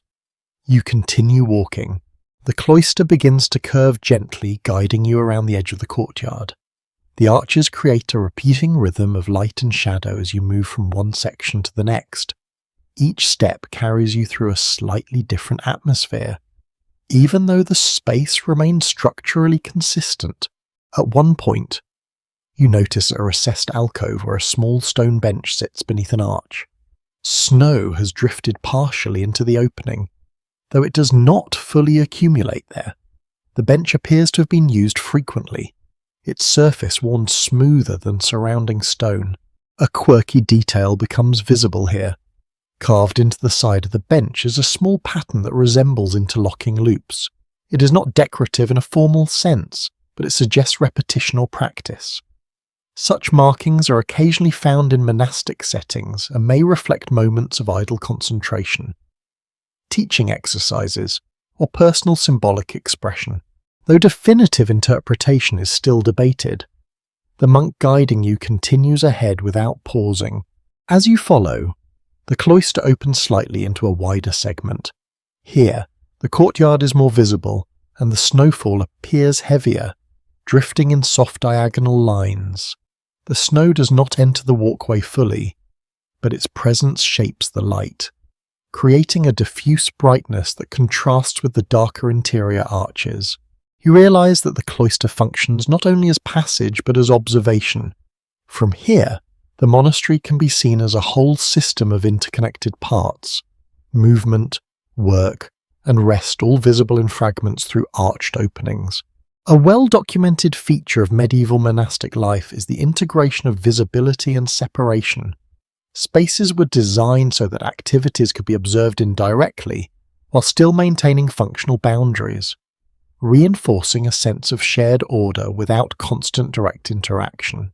You pass another opening into a room where manuscripts are being compared side by side. Two monks lean over a table, pointing at differences between texts. Their gestures are restrained, but focused.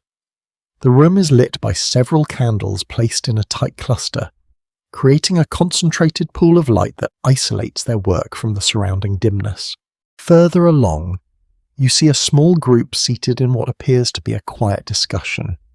Their voices are too soft to hear clearly, but their body language suggests careful exchange rather than casual conversation. Even speech here is moderated, shaped by environment. A lesser-known detail appears in the way the cloister floor subtly slopes in certain sections. This is not immediately obvious, but it suggests water drainage design integrated into the walkway. Snowmelt and rain would naturally be guided away from interior spaces, preventing accumulation and structural damage over time. You continue moving, and the cloister begins to narrow again slightly, signaling another transition point within the monastery. The monk ahead slows and turns toward a darker archway that leads away from the courtyard. The shift is immediate. The ambient light from snow fades behind you, replaced again by controlled candlelight and enclosed stone. As you enter the next corridor, the sound of the cloister diminishes, replaced by a quieter, more contained atmosphere. The monastery resumes its inward focus. You realize that each space you pass through is not isolated, but part of a continuous loop of movement and purpose. The cloister was not an endpoint. It was a reminder that everything here returns, circulates, and connects. And as you follow the monk deeper once again into the interior structure, you feel the monastery gently closing around you, guiding you toward its next unseen layer. You leave the cloister behind as the monk guides you into a narrower passage that feels immediately more enclosed. As if the monastery is folding inward again, the shift is gradual, but noticeable. The open sense of circulation fades, replaced by a corridor that seems designed for purpose rather than observation. The arches here are lower, the stone darker, and the air slightly heavier, carrying a faint mineral chill that clings to your skin. Your footsteps change in sound. In the cloister, they had space to echo and disperse. Here, they're absorbed quickly, as if the walls are taking them back into themselves. The corridor feels less like a pathway and more like a channel, directing movement with quiet certainty. The monk ahead does not pause. His pace is consistent, almost economical, as though every step has been refined through repetition over years. You begin to understand that within this monastery, movement is never casual. It is always shaped by necessity, habit, or ritualized routine. You pass a shallow niche carved into the wall where a single stone basin sits partially recessed. A thin stream of water trickles into it from a narrow channel above. The sound is soft but constant, adding a subtle rhythm beneath your footsteps. Medieval monastic complexes frequently integrated water systems like this into their architecture, ensuring that even interior spaces maintained access to controlled, clean flow for washing and practical use. The basin is smooth from use. Its edges have been worn down slightly, not by erosion alone, but by repeated contact. Someone has likely touched or adjusted it countless times over years, perhaps even centuries. A small opening above the basin allows a faint line of exterior light to enter. Snowlight filters in, pale and diffused, giving the stone a soft, almost muted glow. It is enough to reveal texture, but not enough to brighten the corridor fully. As you continue, the passage bends slightly, and you begin to notice faint variations in temperature along the walls. One side feels marginally warmer, suggesting proximity to a heated chamber or adjoining workspace. The monastery does not maintain uniform climate. Instead, it creates localized zones of warmth and cold depending on function and necessity. You pass a doorway partially open to a small preparation room. Inside, a monk stands over a table sorting dried materials into small bundles. The motion is careful and repetitive. He pauses occasionally to check consistency, then resumes without looking up for long. The air inside this room carries a sharper scent, something herbal and slightly bitter. Monastic communities often maintained internal systems for preserving plants used in both medicinal and practical contexts, particularly during winter months when external resources were inaccessible. A lesser-known detail appears in the arrangement of the bundles. They are grouped not only by type but also by size and drying stage. This suggests a level of internal categorization that goes beyond simple storage, reflecting a structured approach to resource management that likely developed through long experience rather than formal documentation.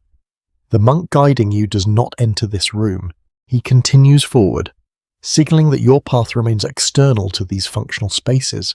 You follow him deeper into the corridor, where the light becomes more intermittent again. Candle placements are fewer here, and the darkness between them feels more pronounced. It is not absolute darkness, but layered dimness that shifts as you move. The stone walls begin to show signs of long-term interaction. Smooth patches where hands have brushed repeatedly, slight indentations where objects have been leaned or rested. The surface feels shaped by time as much as by construction. A well-established understanding of monastic architecture is that many of these corridors were designed not only for movement but for gradual sensory transition between functional zones, allowing inhabitants to adjust mentally and physically as they moved between tasks. You notice another junction ahead. The monk slows slightly, evaluating the space before continuing. This pause feels habitual. Not uncertain, he turns left and you follow. The corridor here is slightly warmer again, and the air carries a faint scent of wood smoke. It is subtle, but enough to suggest proximity to another enclosed activity space. The walls are smoother here, possibly indicating more frequent contact or more recent maintenance. As you proceed, you hear a new sound emerging from ahead. It is rhythmic, but not mechanical. It resembles soft scraping or controlled movement across a surface. The sound grows clearer as you approach. You enter a workshop space. This room is quieter than the scriptorium but more focused in its activity. Several monks sit at spaced intervals along long tables, each engaged in precise manual work. One is binding manuscripts, another is adjusting parchment alignment. A third is sharpening a small tool on a stone surface. The atmosphere here is concentrated but not silent. It carries the sound of deliberate labour rather than repetitive copying. A quirky detail becomes visible on one of the tables. Small bone tools are arranged neatly beside thread and binding materials. These tools appear polished from use, shaped carefully for specific tasks. In medieval monastic workshops, it was common to repurpose natural materials for specialized functions, reflecting a practical approach to resourcefulness. The monk guiding you pauses at the edge of the room. He does not enter fully, instead allowing you to observe without interruption. You notice that manuscripts in this space are at various stages of completion. Some are fully bound, others are still in loose gatherings of pages. A few appear to be undergoing repair rather than creation. A small and often overlooked detail from surviving monastic workshop records indicates that books were frequently disassembled and reassembled over time, particularly when bindings weakened or pages required correction. This suggests that manuscripts were treated as evolving objects rather than fixed artifacts. You watch as a monk carefully stitches along the spine of a book. His movements are slow and controlled, ensuring even tension across the binding. Each motion is repeated with consistency, forming a rhythm that is almost meditative. Nearby, another monk dips a brush into a small container of adhesive mixture. The substance appears thick and slightly translucent. He applies it carefully to reinforce a weakened section of parchment before pressing it flat.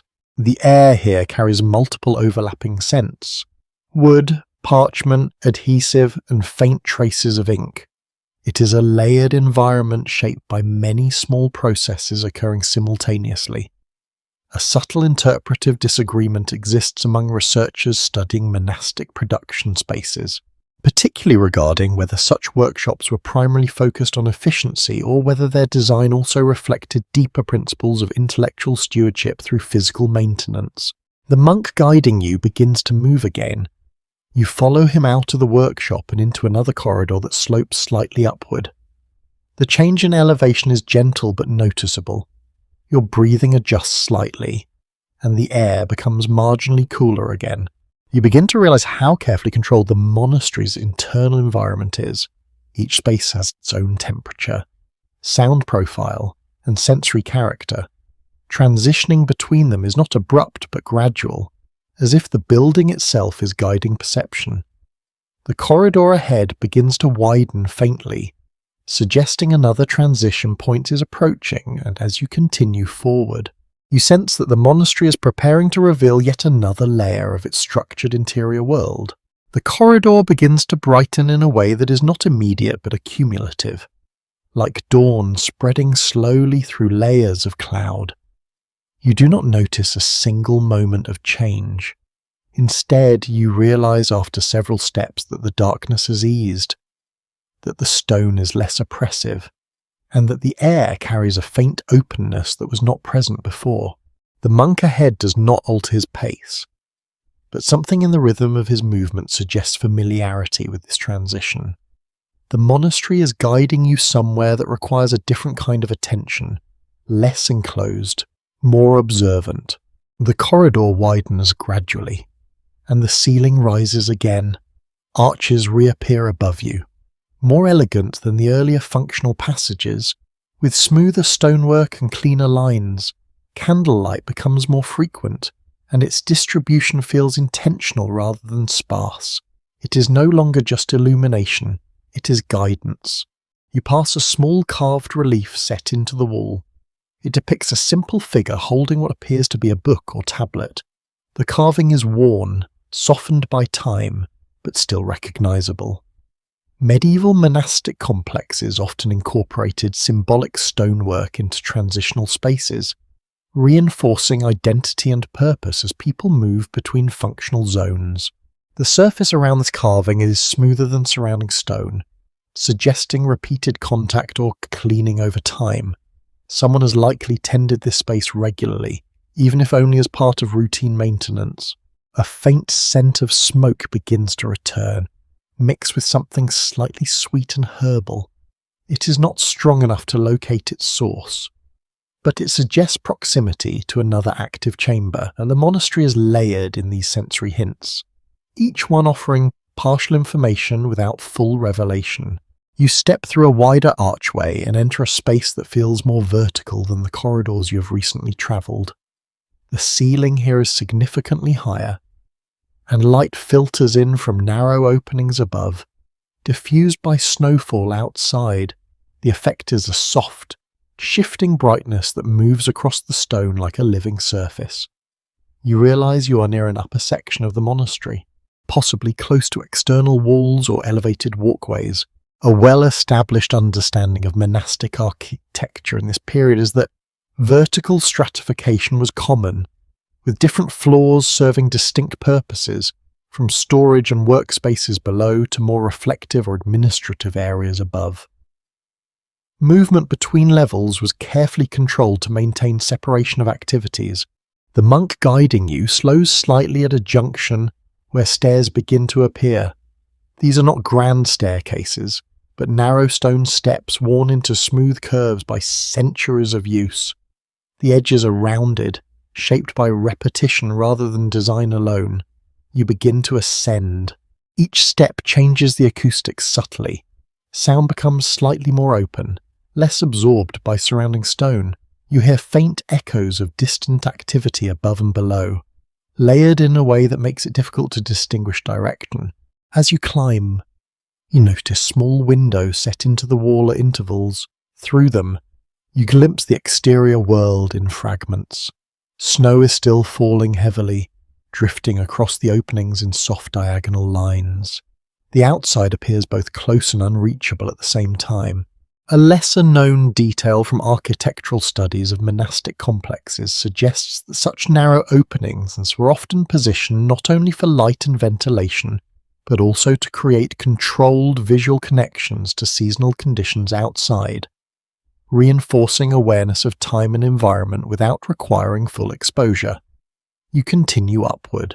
The stone steps grow slightly cooler underfoot.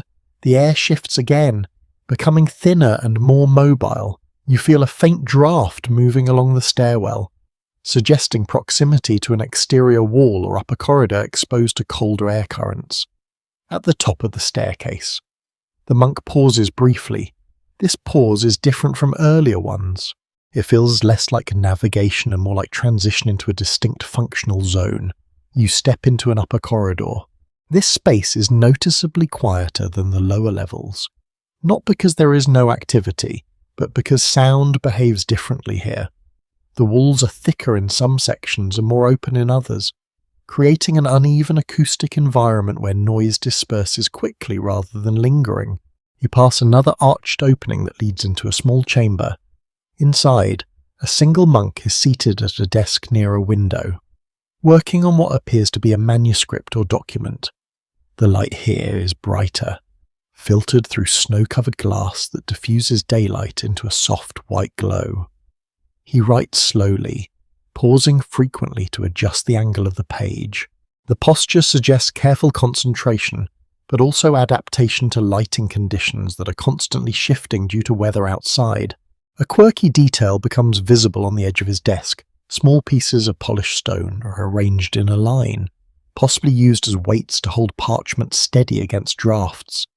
Such improvisational tools were commonly used in medieval writing environments where environmental control was limited. The monk guiding you does not enter this room. He continues forward, signaling that your path remains along the corridor. As you move, the corridor becomes more refined in appearance.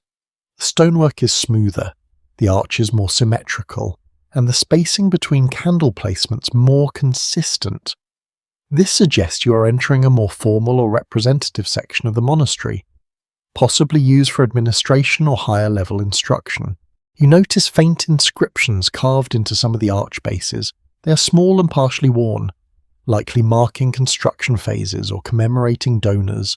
Such inscriptions were common in monastic architecture, though many have been partially eroded over time. A small and often overlooked detail in studies of monastic inscriptions is that they sometimes include not only formal dedications but also subtle modifications added later, suggesting that these spaces were periodically updated to reflect changing institutional memory. You continue walking. The corridor opens into a broader gallery space with tall windows positioned high along one wall. Light filters through in elongated vertical patterns, softened by snowfall outside. The effect creates a shifting interplay of brightness and shadow across the floor. The monk slows again, allowing you to take in the space. You notice how quiet it feels here compared to the lower levels, not silent, but restrained in a different way. The sounds that do exist are distant, softened by height and distance from central activity zones. A well-attested feature of monastic design in the later medieval period is the separation of functions by elevation, with upper levels often reserved for administrative, instructional, or contemplative purposes, reflecting both practical and symbolic hierarchies within the community. You pass another opening where a group of monks is gathered around a table reviewing texts. Their gestures are subtle, pointing and adjusting pages with minimal disruption. The atmosphere is focused but collaborative. A subtle interpretive disagreement exists among researchers regarding whether such upper-level spaces were intended primarily to elevate intellectual work physically and symbolically, or whether the arrangement was simply a result of practical expansion over time. The evidence allows for both interpretations. The monk guiding you gently stops near a narrower doorway at the end of the gallery. He does not move immediately through it. Instead, he stands still for a moment, as if allowing the space itself to settle around you. Beyond this door, the monastery feels like it is preparing another shift in atmosphere, another reconfiguration of sound, light, and purpose, and you sense that what lies ahead will draw you even deeper into its layered internal world. The monk finally steps through the narrow doorway, and you follow into a space that immediately feels different in its density. The air is cooler again, but not in the familiar way of drafty corridors or stone passages exposed to winter. This is a stillness that feels stored, as if the room has been holding its breath for a long time and is only now allowing you to share it. The ceiling lowers slightly compared to the gallery you just left, yet the space feels more intentional, more focused. Candlelight is fewer here, but placed with precision. Each flame seems to serve a defined purpose rather than general illumination. Shadows are softer, less scattered, as though they have been arranged rather than cast. You realize quickly that this is not a passageway. It is a room meant for thinking, speaking, and deciding. The monk stops a few paces inside, and for the first time in a while, he turns partially toward you. Not fully, not dramatically, just enough to acknowledge that your movement has reached a different phase within the monastery. You stand at the edge of what appears to be a council chamber or instruction room. Long wooden benches are arranged in a semi-structured formation, facing a central table that is slightly elevated. The wood here is darker, more polished from repeated use. The grain catches candlelight in soft, irregular patterns. A well-documented feature of monastic organization in this period is the existence of dedicated rooms for instruction, discussion, and administrative decision-making, separate from both the scriptorium and the cloister. These spaces allowed controlled dialogue while maintaining the broader discipline of silence elsewhere in the monastery. At the central table, a single manuscript lies open. It is not being actively copied or repaired. Instead, it appears to be the focus of review. Two monks sit nearby, leaning slightly forward as they examine the text. One traces a line slowly with a finger, while the other observes without interruption. Their communication is minimal, a slight nod, a brief adjustment of posture, even when speech is used. It is restrained and precise, as if words are considered physical objects that must be carefully placed. You notice that the walls here are less bare than in earlier corridors. Subtle decorative elements appear in intervals, small carved symbols near the upper arches, faded paint fragments that suggest older murals once covered the surface more extensively. A lesser-known detail from monastic architectural studies suggests that such rooms were often repurposed over time, shifting between instructional, administrative, and occasionally ceremonial uses depending on the needs of the community. This adaptability is visible in the layered traces left behind on the walls. The monk guiding you moves slowly along the edge of the chamber, and you follow at a respectful distance. His steps are measured but slightly more relaxed than in the corridors. It feels as if this space allows for a different internal rhythm, one less rigid than the working halls below. You pass a side alcove where scrolls and folded documents are stored in shallow wooden compartments. Each one is labelled with small handwritten tags.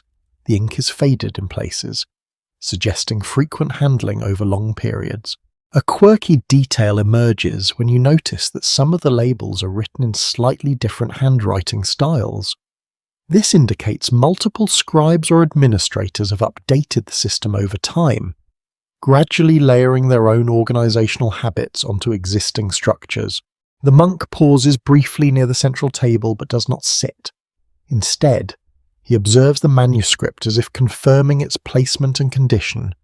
The room remains quiet, but not in the same way as the scriptorium. Here, silence feels intentional, almost reflective, rather than enforced. You look more closely at the manuscript on the table. Its pages are thicker, and the script is more formal. It may be a compilation text or a reference volume used for instructional governance. The margins are restrained, with fewer decorative elements than earlier works you have seen. A well-attested feature of monastic intellectual life is the use of shared reference manuscripts that served as authoritative texts for teaching, discussion, and decision-making. These volumes often accumulated annotations over time, reflecting evolving interpretations within the community. One of the monks at the table gently turns a page. The movement is slow and deliberate, as if even this simple action requires acknowledgement from the surrounding space. You notice how seating is arranged to facilitate both visibility and controlled interaction. Everyone in the room can observe the central table without needing to shift position excessively. This suggests that the architecture itself is guiding attention towards shared focal points. A subtle interpretive disagreement exists among researchers studying monastic governance spaces regarding whether their design primarily supported collective decision-making, whether it also subtly reinforced hierarchical structure through spatial arrangement and visibility lines. Both interpretations find support in different architectural examples. The monk beside you finally steps forward slightly and gestures towards the far end of the chamber. You follow his indication and move deeper into the room. At the far end, there is a raised niche with a narrow window that looks out onto the snowy exterior. The glass here is slightly uneven, distorting the white world outside into soft, shifting patterns. Light filters through in a muted glow that changes with every movement of the snow. Standing near this window, you feel a faint contrast between interior stillness and exterior motion. Inside, everything is structured and contained. Outside, everything is fluid and accumulating without form. A small and often overlooked détail in studies of monastic spaces like this is the way natural light was used not just for visibility but for temporal awareness. Changes in brightness, shadow movement, and weather conditions provided subtle cues about time and season. Supplementing internal schedules, you notice a wooden stand near the window, holding what appears to be writing materials. A single quill rests beside a small ink container. It suggests that this space is also used for reflective writing or annotation when needed. The monk guiding you stands quietly beside the central aisle again, as if waiting for something to conclude internally rather than externally. You begin to sense that this room is not just for discussion or instruction. It is also a space of alignment, where ideas are reviewed, refined, and placed into the larger structure of monastic knowledge. A lesser-known detail from historical monastic records suggests that such chambers sometimes served as transitional zones between intellectual work and administrative decision-making, allowing text to move from private creation to communal validation. The two monks at the table exchange a brief glance. One adjusts the manuscript slightly closer to the centre. The other leans back a fraction, as if acknowledging completion of a thought. No words are spoken, yet something feels resolved. The monk guiding you turns slightly toward the exit, indicating that your time in this chamber is complete. The movement is subtle, but clear. As you leave the council room, the temperature shifts once more. The corridor beyond feels cooler, quieter, and more enclosed. as if the monastery is gently drawing you back into its deeper internal layers, and you realize that each space you have entered has not only shown you a different function of the monastery, but a different way of thinking, speaking, and remembering. The structure is not just physical, it is mental, and you are still moving through it. You leave the council chamber and step back into the corridor, and the shift is immediate, as if the monastery has closed a door behind your mind rather than your body. The air tightens again, becoming cooler, more concentrated. Sound compresses into narrow layers. Even your footsteps feel more deliberate, as though the stone is asking you to confirm each step before accepting it. The monk ahead resumes walking without hesitation. There is no visible transition for him, no pause or adjustment. You begin to understand that for those who live here, movement between spaces is not a change in environment, but a continuation of an internal rhythm already established long before you arrived. The corridor is slightly steeper now, slanting downward in a controlled incline. Candlelight becomes sparse again, placed at irregular intervals that create alternating pockets of visibility and shadow.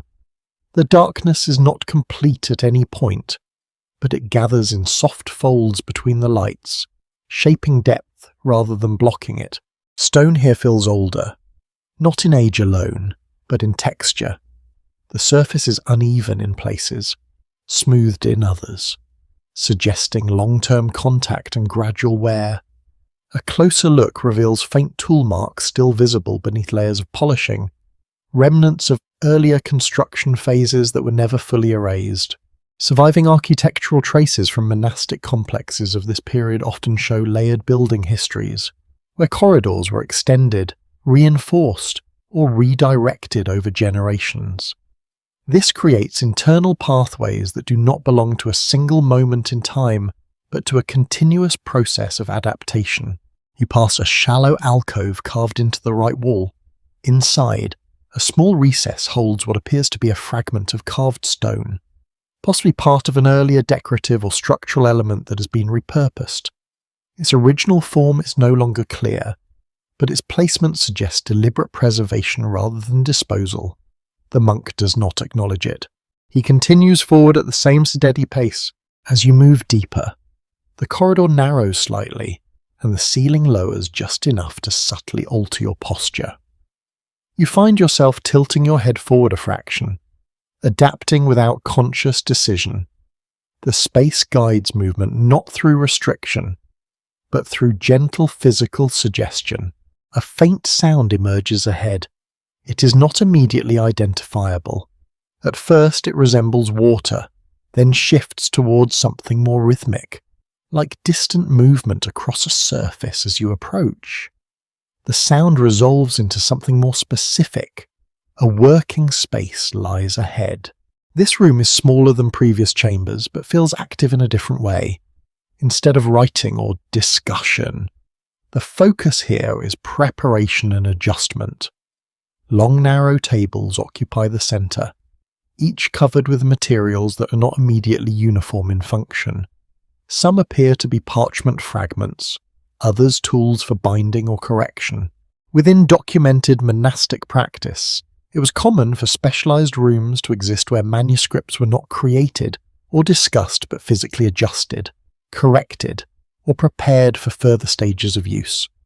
These intermediary spaces played a crucial role in maintaining continuity across the manuscript production cycle. Several monks are present, each engaged in a distinct task. One carefully smooths a folded sheet using a rounded stone tool, applying steady pressure in repeated passes. Another trims edges with a small blade, aligning pages with precise, incremental movements. A third organizes stacks of parchment into measured groups, checking consistency before placing them into wooden trays.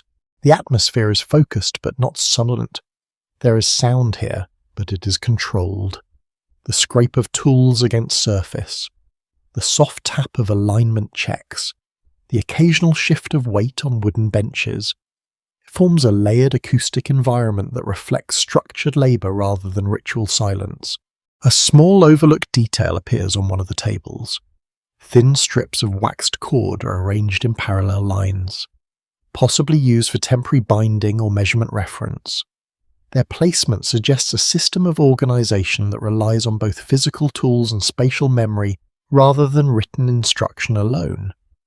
The monk guiding you slows at the edge of the room. He does not enter fully, as if marking this space as one you observe rather than participate in. You notice how lighting behaves differently here. Candles are positioned lower, closer to working surfaces, creating concentrated pools of illumination that isolate each task. Shadows are shorter but denser, gathering around the edges of objects rather than stretching across the room as you watch. One monk completes a sequence of adjustments and briefly pauses. He inspects the result, then places the corrected sheet into a stack with the others. The motion is precise, but not hurried. Each action appears to follow an internal sequence refined through repetition. Some interpretations of monastic workflow systems suggest that these intermediary rooms were designed to reduce cognitive load by separating distinct stages of manuscript handling into physically distinct environments. Others propose that the separation reflects practical constraints rather than intentional cognitive design. There is no single consensus that fully explains the arrangement. You move slightly further into the room, guided by the monk's subtle gesture. At the far end, a narrow opening leads into a smaller annex space. Inside, you see storage shelves containing tools and materials used for correction and preparation. Small knives, smoothing stones, binding cords, and folded cloths are arranged in ordered clusters. A faint scent of wax and aged parchment lingers here more strongly than elsewhere. It suggests frequent handling and long-term accumulation of material residue. Among the stored items, a small carved object catches your attention. It appears decorative at first, but closer inspection suggests it may have served a practical function, possibly as a weight or alignment guide. Such objects are occasionally found in surviving monastic workshops, though their exact uses are not always clearly documented. The monk does not stop here. He turns slightly, indicating the path continues beyond this annex. You follow him back into the main working room, where activity continues uninterrupted. The monks do not react to your presence. Their focus remains fixed on their respective tasks, each contributing to a broader process that is distributed rather than centralized.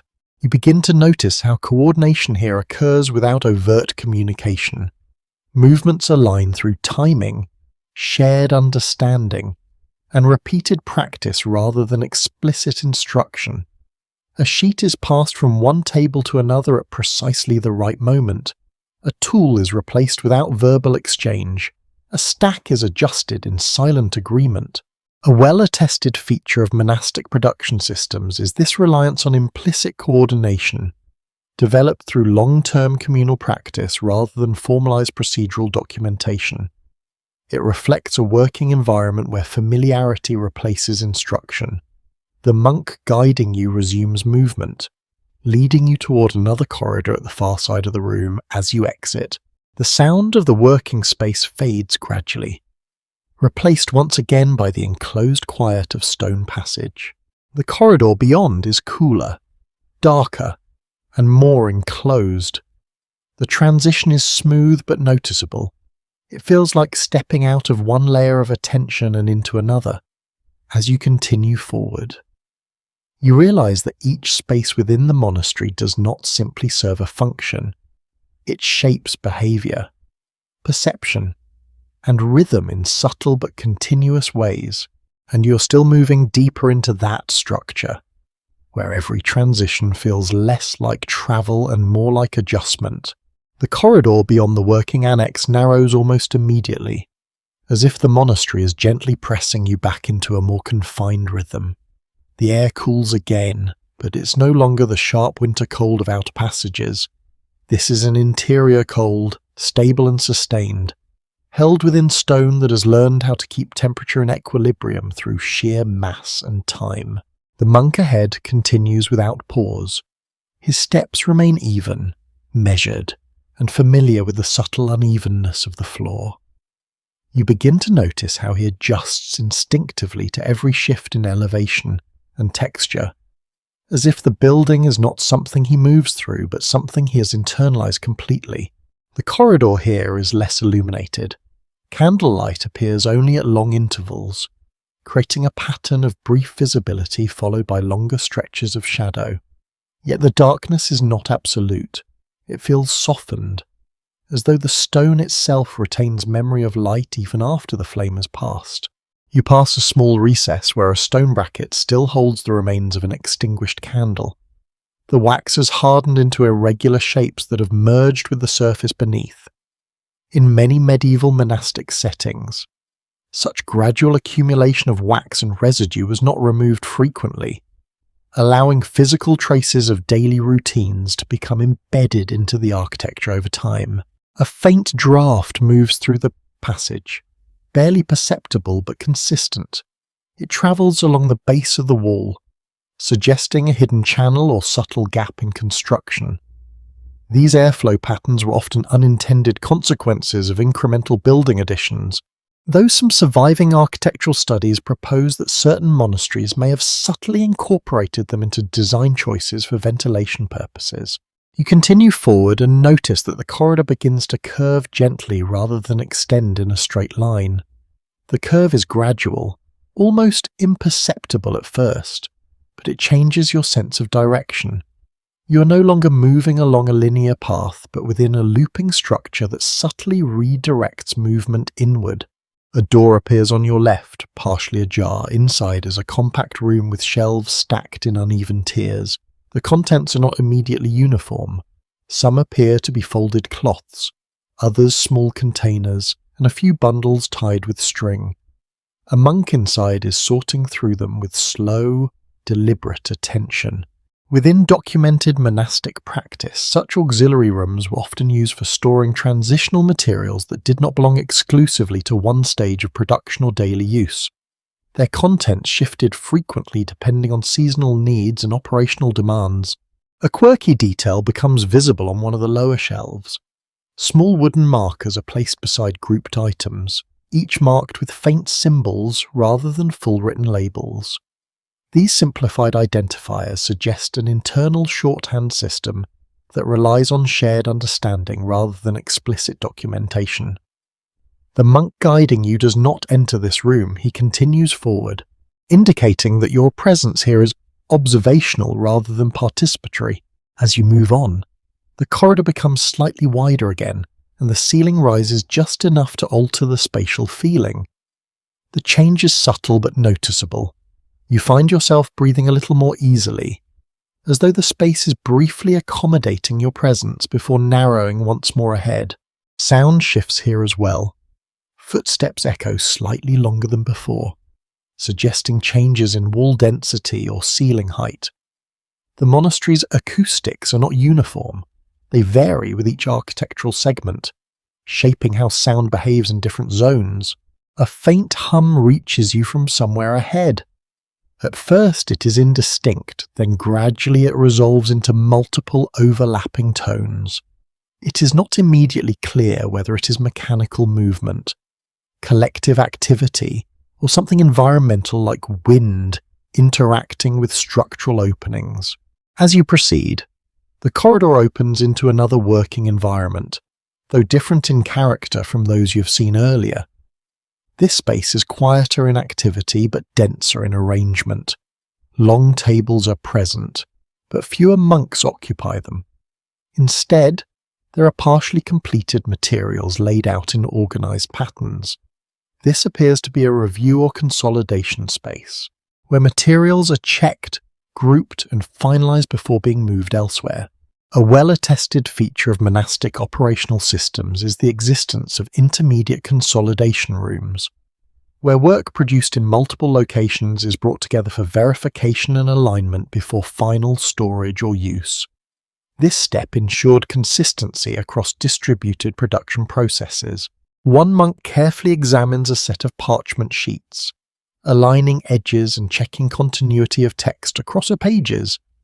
His movements are slow and exacting, Another nearby organizes completed sections into larger bundles, securing them with simple binding cords.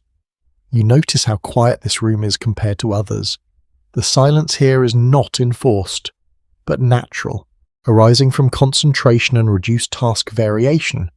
Even movement feels minimal and efficient.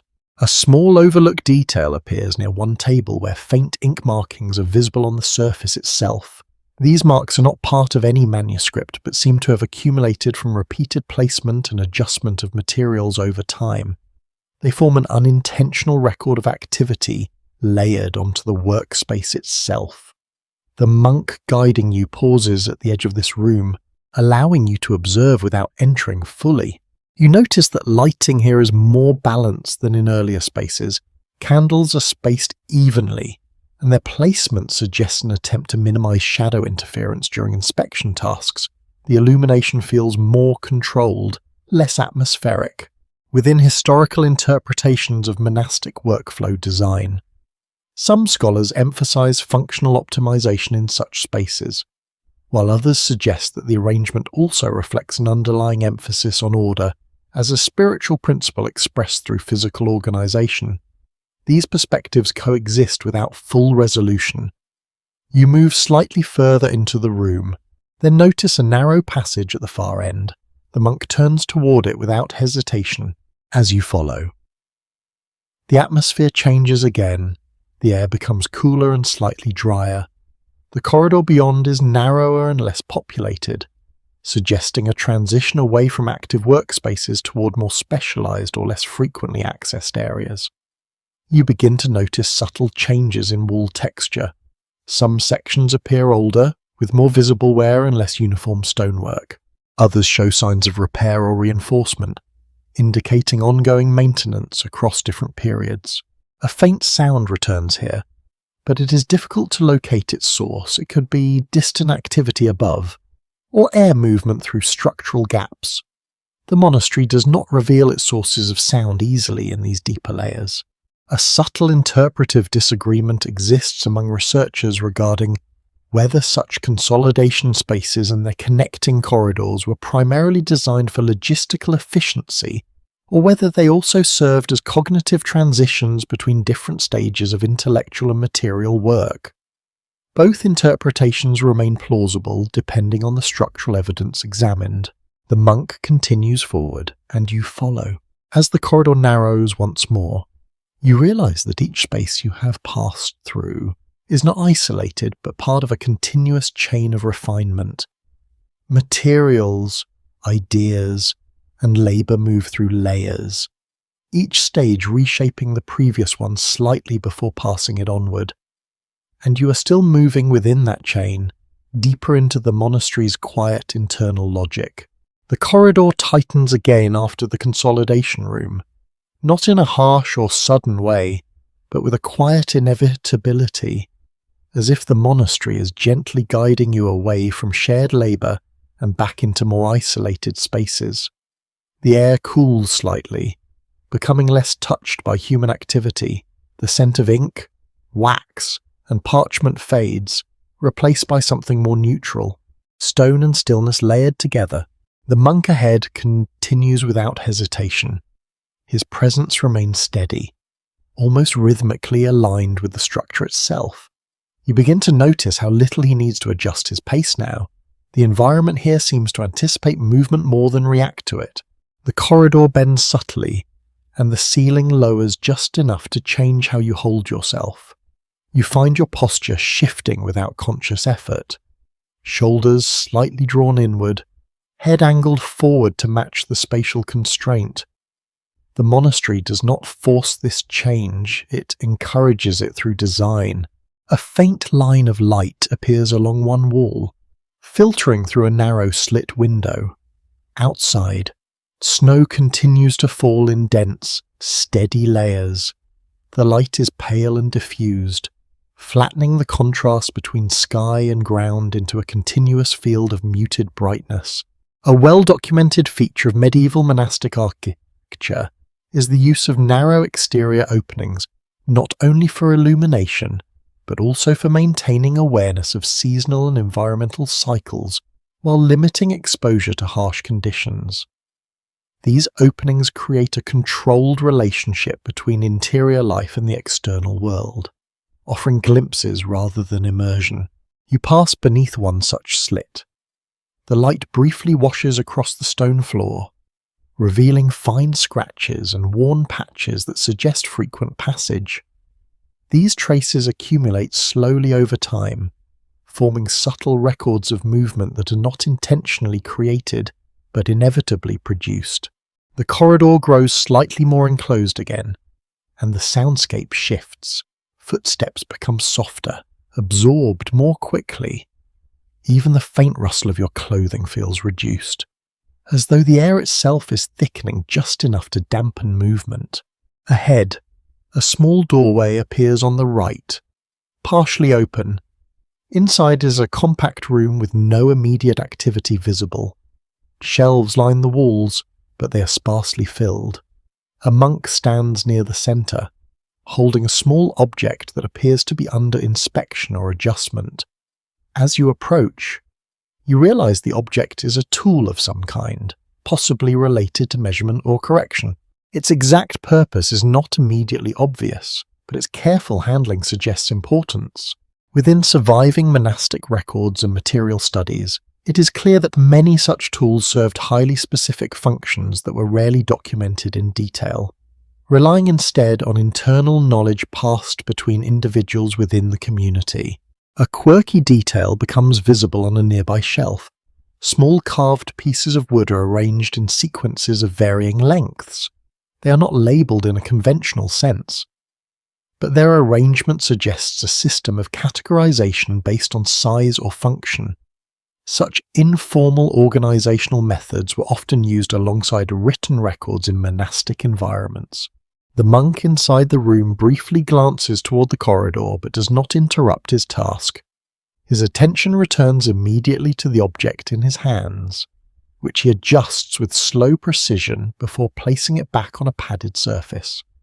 The monk guiding you does not enter this room.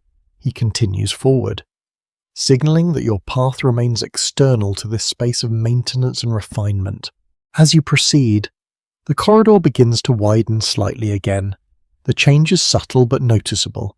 The air becomes marginally warmer, and there is a faint suggestion of movement ahead that does not yet resolve into clear sound.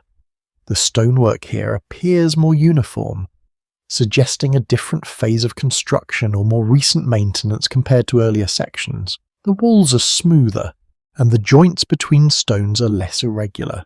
You notice small markings at intervals along the base of the wall. These are faint and easily overlooked, but they appear intentional rather than accidental. They may serve as alignment indicators, maintenance notes, or simply accumulated traces of repeated human contact over long periods. A lesser-known detail in architectural studies of monastic complexes suggests that such markings often develop layered meanings over time, with newer additions interacting with older ones in ways that create informal but persistent systems of spatial memory. The corridor begins to slope upward again, gently this time. You feel the change in your legs more than in your eyes. The ascent is gradual, designed to be almost imperceptible unless you are paying close attention. Sound returns in faint layers, not direct or immediate, but diffused through distance. It could be movement, or structural vibration, or airflow through connected spaces. The monastery does not reveal its sources clearly in these deeper transitional zones. You pass another small alcove, this one empty except for a single stone bench. The bench is worn smooth in the centre, suggesting long periods of sitting or pause. Above it, a narrow opening allows a thin strip of winter light to enter, illuminating dust particles drifting slowly through the air. The monk ahead slows slightly at this point, then continues without stopping. His gesture is subtle, but it suggests familiarity with this pause point. Even if it is not required, you follow. The corridor opens into a slightly broader passage, and for the first time in several sections, you notice a change in acoustic quality. Your footsteps echo faintly before being absorbed. creating a short-lived reflection of sound that disappears almost immediately. This suggests a shift in structural density or ceiling height, possibly indicating proximity to another major functional zone within the monastery. A well-attested feature of monastic complexes is the careful modulation of acoustics across different areas, allowing sound to be controlled or softened depending on the purpose of each space. This creates a layered auditory environment that supports both silence and communication where needed. You begin to hear something ahead, not distinct speech or activity, but a structured sound pattern. It rises and falls gently, suggesting coordinated human presence. It is not yet clear whether this is work, prayer, or instruction. As you move closer, the corridor widens further, and the light increases slightly. Candlelight becomes more frequent, and the atmosphere shifts towards something more active, though still contained. A small and often overlooked detail appears in the form of reinforced wall sections at regular intervals. These may indicate structural support for heavier upper levels or areas of increased traffic above. Medieval monastic architecture often required such reinforcements due to gradual expansion and multi-phase construction. The monk guiding you slows again, this time more noticeably.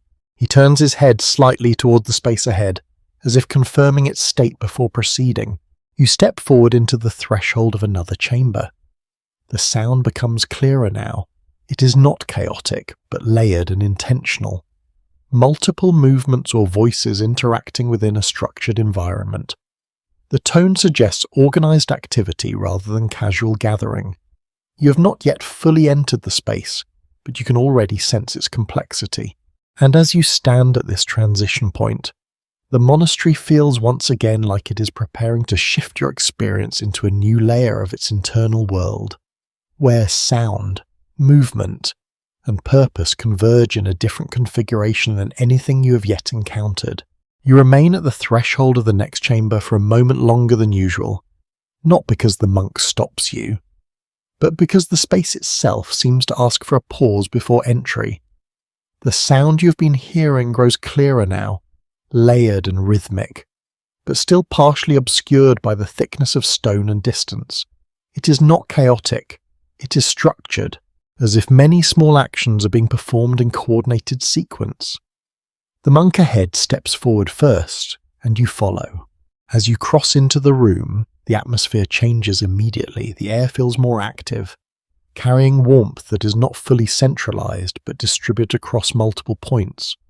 Candlelight is stronger here, arranged in clusters that illuminate distinct zones rather than a single shared center.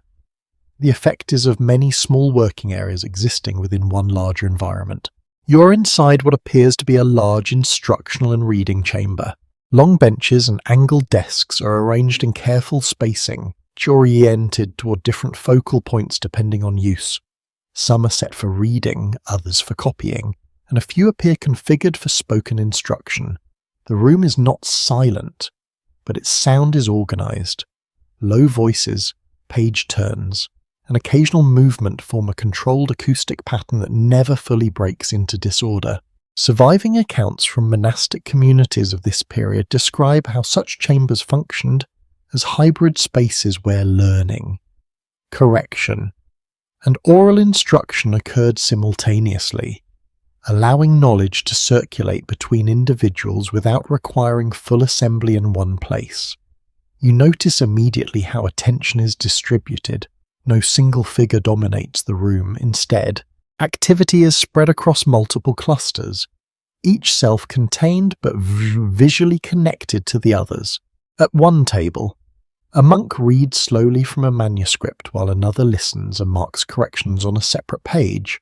Their interaction is minimal but precise, a slight pause, a nod, a repositioning of text. Communication here is refined into small controlled signals.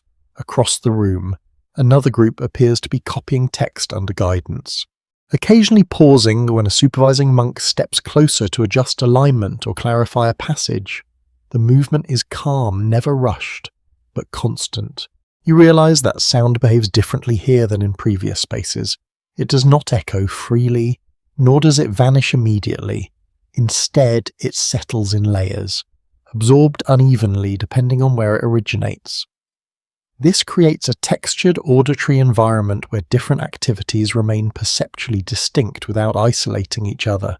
A lesser-known detail from architectural studies of monastic learning spaces suggests that room geometry and seating arrangements were often designed to support overlapping instructional streams without interference, allowing multiple processes of reading and copying to occur in parallel. The monk guiding you does not move towards the centre. Instead, he leads you along the outer edge of the chamber, where the activity is visible but not directly engaged. You begin to understand that your position within the monastery is consistently observational rather than participatory. As you walk, you notice small objects placed at intervals along the desks, wooden markers, stone weights, and simple measuring tools used to keep pages steady or aligned. Each object has a clear function, but also a sense of adaptation, as if developed gradually through repeated practical necessity. A quirky detail becomes visible near one reading desk. A small carved figure sits at the edge of the table, shaped in a stylized form that does not appear functional.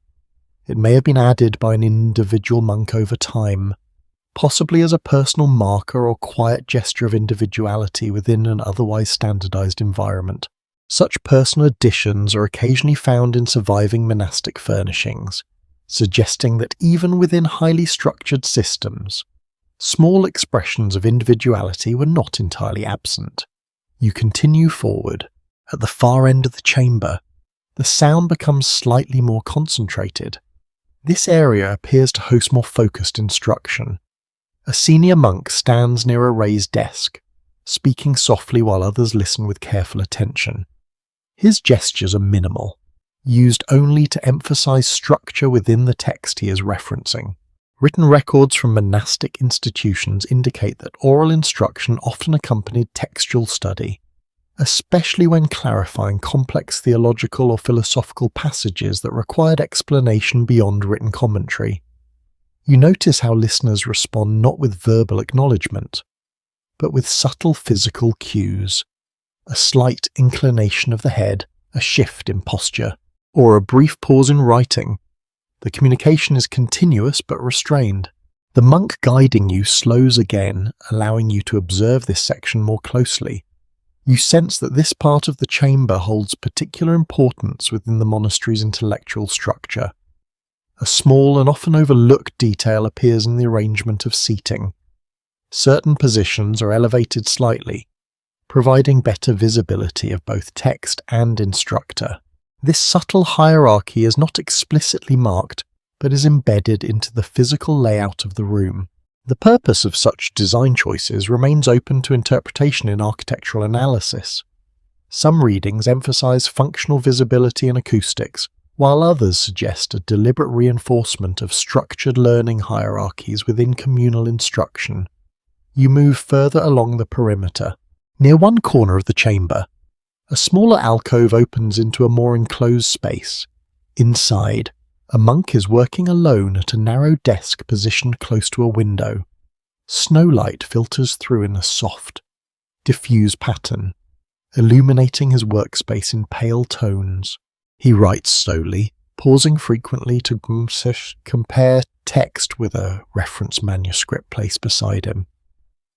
The movement suggests careful verification rather than creation.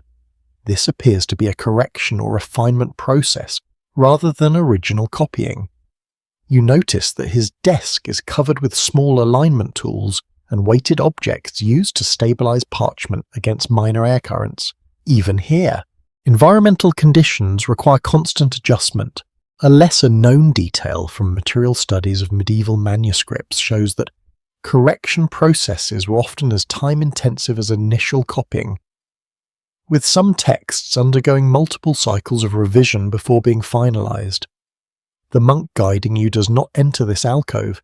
He remains in the main chamber, waiting for you to finish observing. As you turn back, the sound of the room surrounds you again.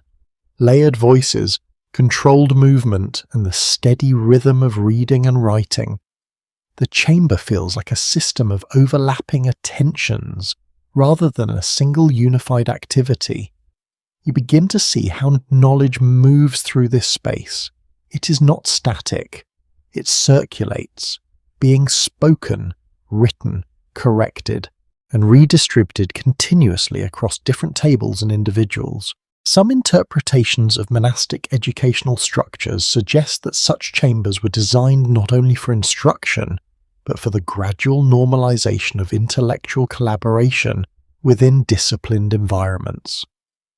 Others argue that the arrangement simply reflects practical constraints of space and labor organization. There is no single definitive conclusion that fully explains the design. The monk finally gestures toward a narrow exit at the far side of the room. You follow him. As you leave the instructional chamber, the sound behind you does not disappear immediately. It fades gradually, layered into the stone as you transition back into a quieter corridor. The air cools again, and the light becomes more controlled. You are once more in a passageway that guides movement rather than hosts activity. And as you proceed forward, you realize that each space you have entered has not only shown you different work, but different ways of thinking made visible through architecture, sound, and motion. The corridor beyond the instructional chamber feels noticeably quieter, but not in the way of absence. It is a quieter that has been shaped, filtered, and refined through repeated transitions between spaces. The sound of learning still lingers faintly behind you, not as distinct voices or movements, but as a softened residue embedded in stone. The monk continues forward without hesitation. His pace remains steady, though the direction now feels more definitive, less exploratory. You sense that the structure is gradually guiding both of you toward a conclusion point within its internal network, a place where circulation gives way to stillness. The corridor narrows again, and the ceiling lowers slightly. Candlelight becomes sparse, appearing in isolated intervals that create brief moments of clarity followed by longer stretches of dimness.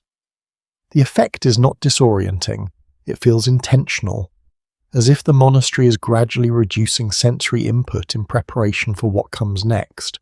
You pass a small alcove where a single stone basin sits beneath a narrow opening in the wall. Water drips into it at a slow, consistent rhythm. The sound is subtle but precise, marking time in a way that is independent of bells or human activity. Medieval monastic complexes often integrated water systems into their architecture, not only for practical use but also to support internal regulation of space, including washing, preparation, and environmental balance within enclosed structures. These systems operated continuously, forming a quiet infrastructure beneath daily life. The basin is worn smooth at its edges. Repeated contact over time has softened its surface, suggesting long-term use that extends beyond any single generation. The water reflects a faint shimmer of candlelight, though the light itself is barely present here. A small overlooked detail becomes visible along the surrounding stone. Fine grooves have formed where water has occasionally overflowed or splashed, creating faint lines that trace repeated movement rather than deliberate design. The monk does not stop, he continues forward, and you follow. As you move deeper, the corridor begins to widen slightly again, but not into a full chamber. Instead, it becomes a transitional space where structural elements shift. The stonework changes subtly in texture, suggesting a different phase of construction or a later reinforcement added onto earlier foundations. Surviving architectural studies of monastic complexes frequently reveal these layered construction phases, where expansion occurred gradually over decades or even centuries, resulting in internal environments that reflect multiple historical moments simultaneously. You notice that sound behaves differently here. It does not fully echo, nor does it disappear immediately. Instead, it disperses in uneven patterns, suggesting variations in wall density or hidden structural openings that influence acoustics. A faint warmth begins to return to the air. It is not strong, but noticeable after the sustained coolness of earlier corridors. This suggests proximity to another functional space, possibly one involving sustained activity or enclosed heat sources. The monk slows slightly at a junction. The intersection is simple, with two visible paths. One is darker and narrower. The other carries a faint glow of candlelight and a subtle increase in ambient sound. He chooses the latter. You follow him. The corridor opens into a larger space that feels less like a passage and more like a resting point within the monastery's internal circulation. The ceiling rises, and the air becomes more stable. Candlelight is more frequent here, distributed in a pattern that creates soft, overlapping zones of visibility. This is a dormitory level. Long rows of simple sleeping arrangements line the chamber. Wooden frames support straw-filled bedding, each spaced evenly to allow minimal privacy while maintaining communal order. The arrangement is functional rather than decorative, reflecting a design focused on rest efficiency and spatial economy. Records from monastic communities in this period indicate that sleeping arrangements were often organised to maintain both communal discipline and environmental practicality, especially during winter months when shared body heat contributed to survival in unheated structures. The room is mostly quiet, though not entirely still. Some monks are already resting. Others remain seated or in quiet preparation for sleep. Movements are minimal, almost ritualized in their reduction. You notice how even rest is structured here. There is no sense of disorder or abandonment. Instead, there is a controlled winding down of activity, as if sleep itself is part of an organized cycle rather than an interruption. A quirky detail becomes visible near one sleeping frame. A small carved object rests at its base. Possibly a personal item or symbolic marker, it is simple in form, yet distinct enough to suggest individual ownership within an otherwise standardized environment. Such personal objects occasionally appear in archaeological findings from monastic dormitories, though their exact significance varies depending on interpretation. They may represent identity, memory, or practical function, depending on context. The monk guiding you walks slowly along the edge of the dormitory, careful not to disturb the quiet rhythm of the space. You follow at a measured pace. As you move, you notice faint variations in bedding materials. Some appear slightly more worn, others more recently replaced. This suggests ongoing maintenance and rotation, ensuring consistency in living conditions across time. A small and often overlooked detail in studies of monastic dormitories is the presence of subtle spatial hierarchy, sometimes reflected in positioning relative to entrances, heat sources, or structural features. However, interpretations differ on whether these arrangements reflect formal ranking or practical environmental adaptation. You pass a small opening at the far end of the dormitory where a faint draft enters. Snowlight filters through, softened by exterior conditions.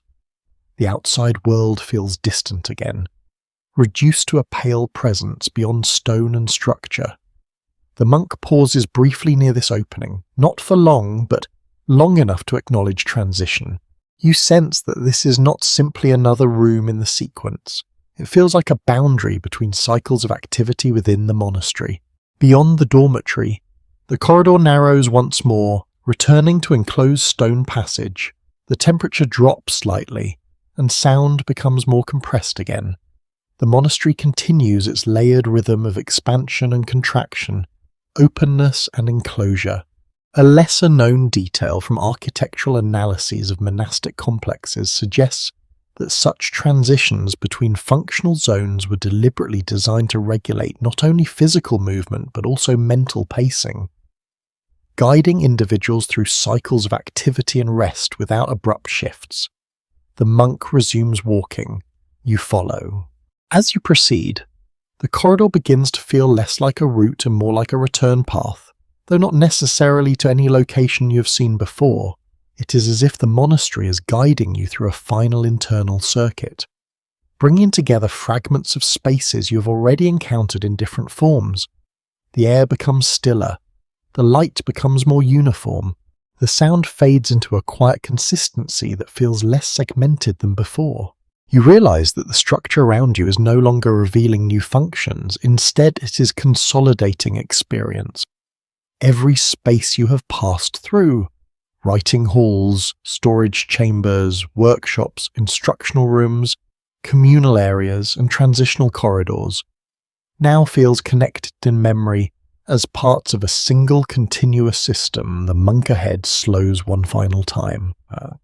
The corridor opens slightly into a quieter threshold space where movement seems to pause naturally without instruction. There is no clear indication of what lies beyond, only a sense that the sequence of passage is nearing completion. And in this final moment of transition, you understand that the monastery was never just a collection of rooms. It was a structured way of living through time itself, shaped by repetition, rhythm, and quiet continuity. Sweet dreams.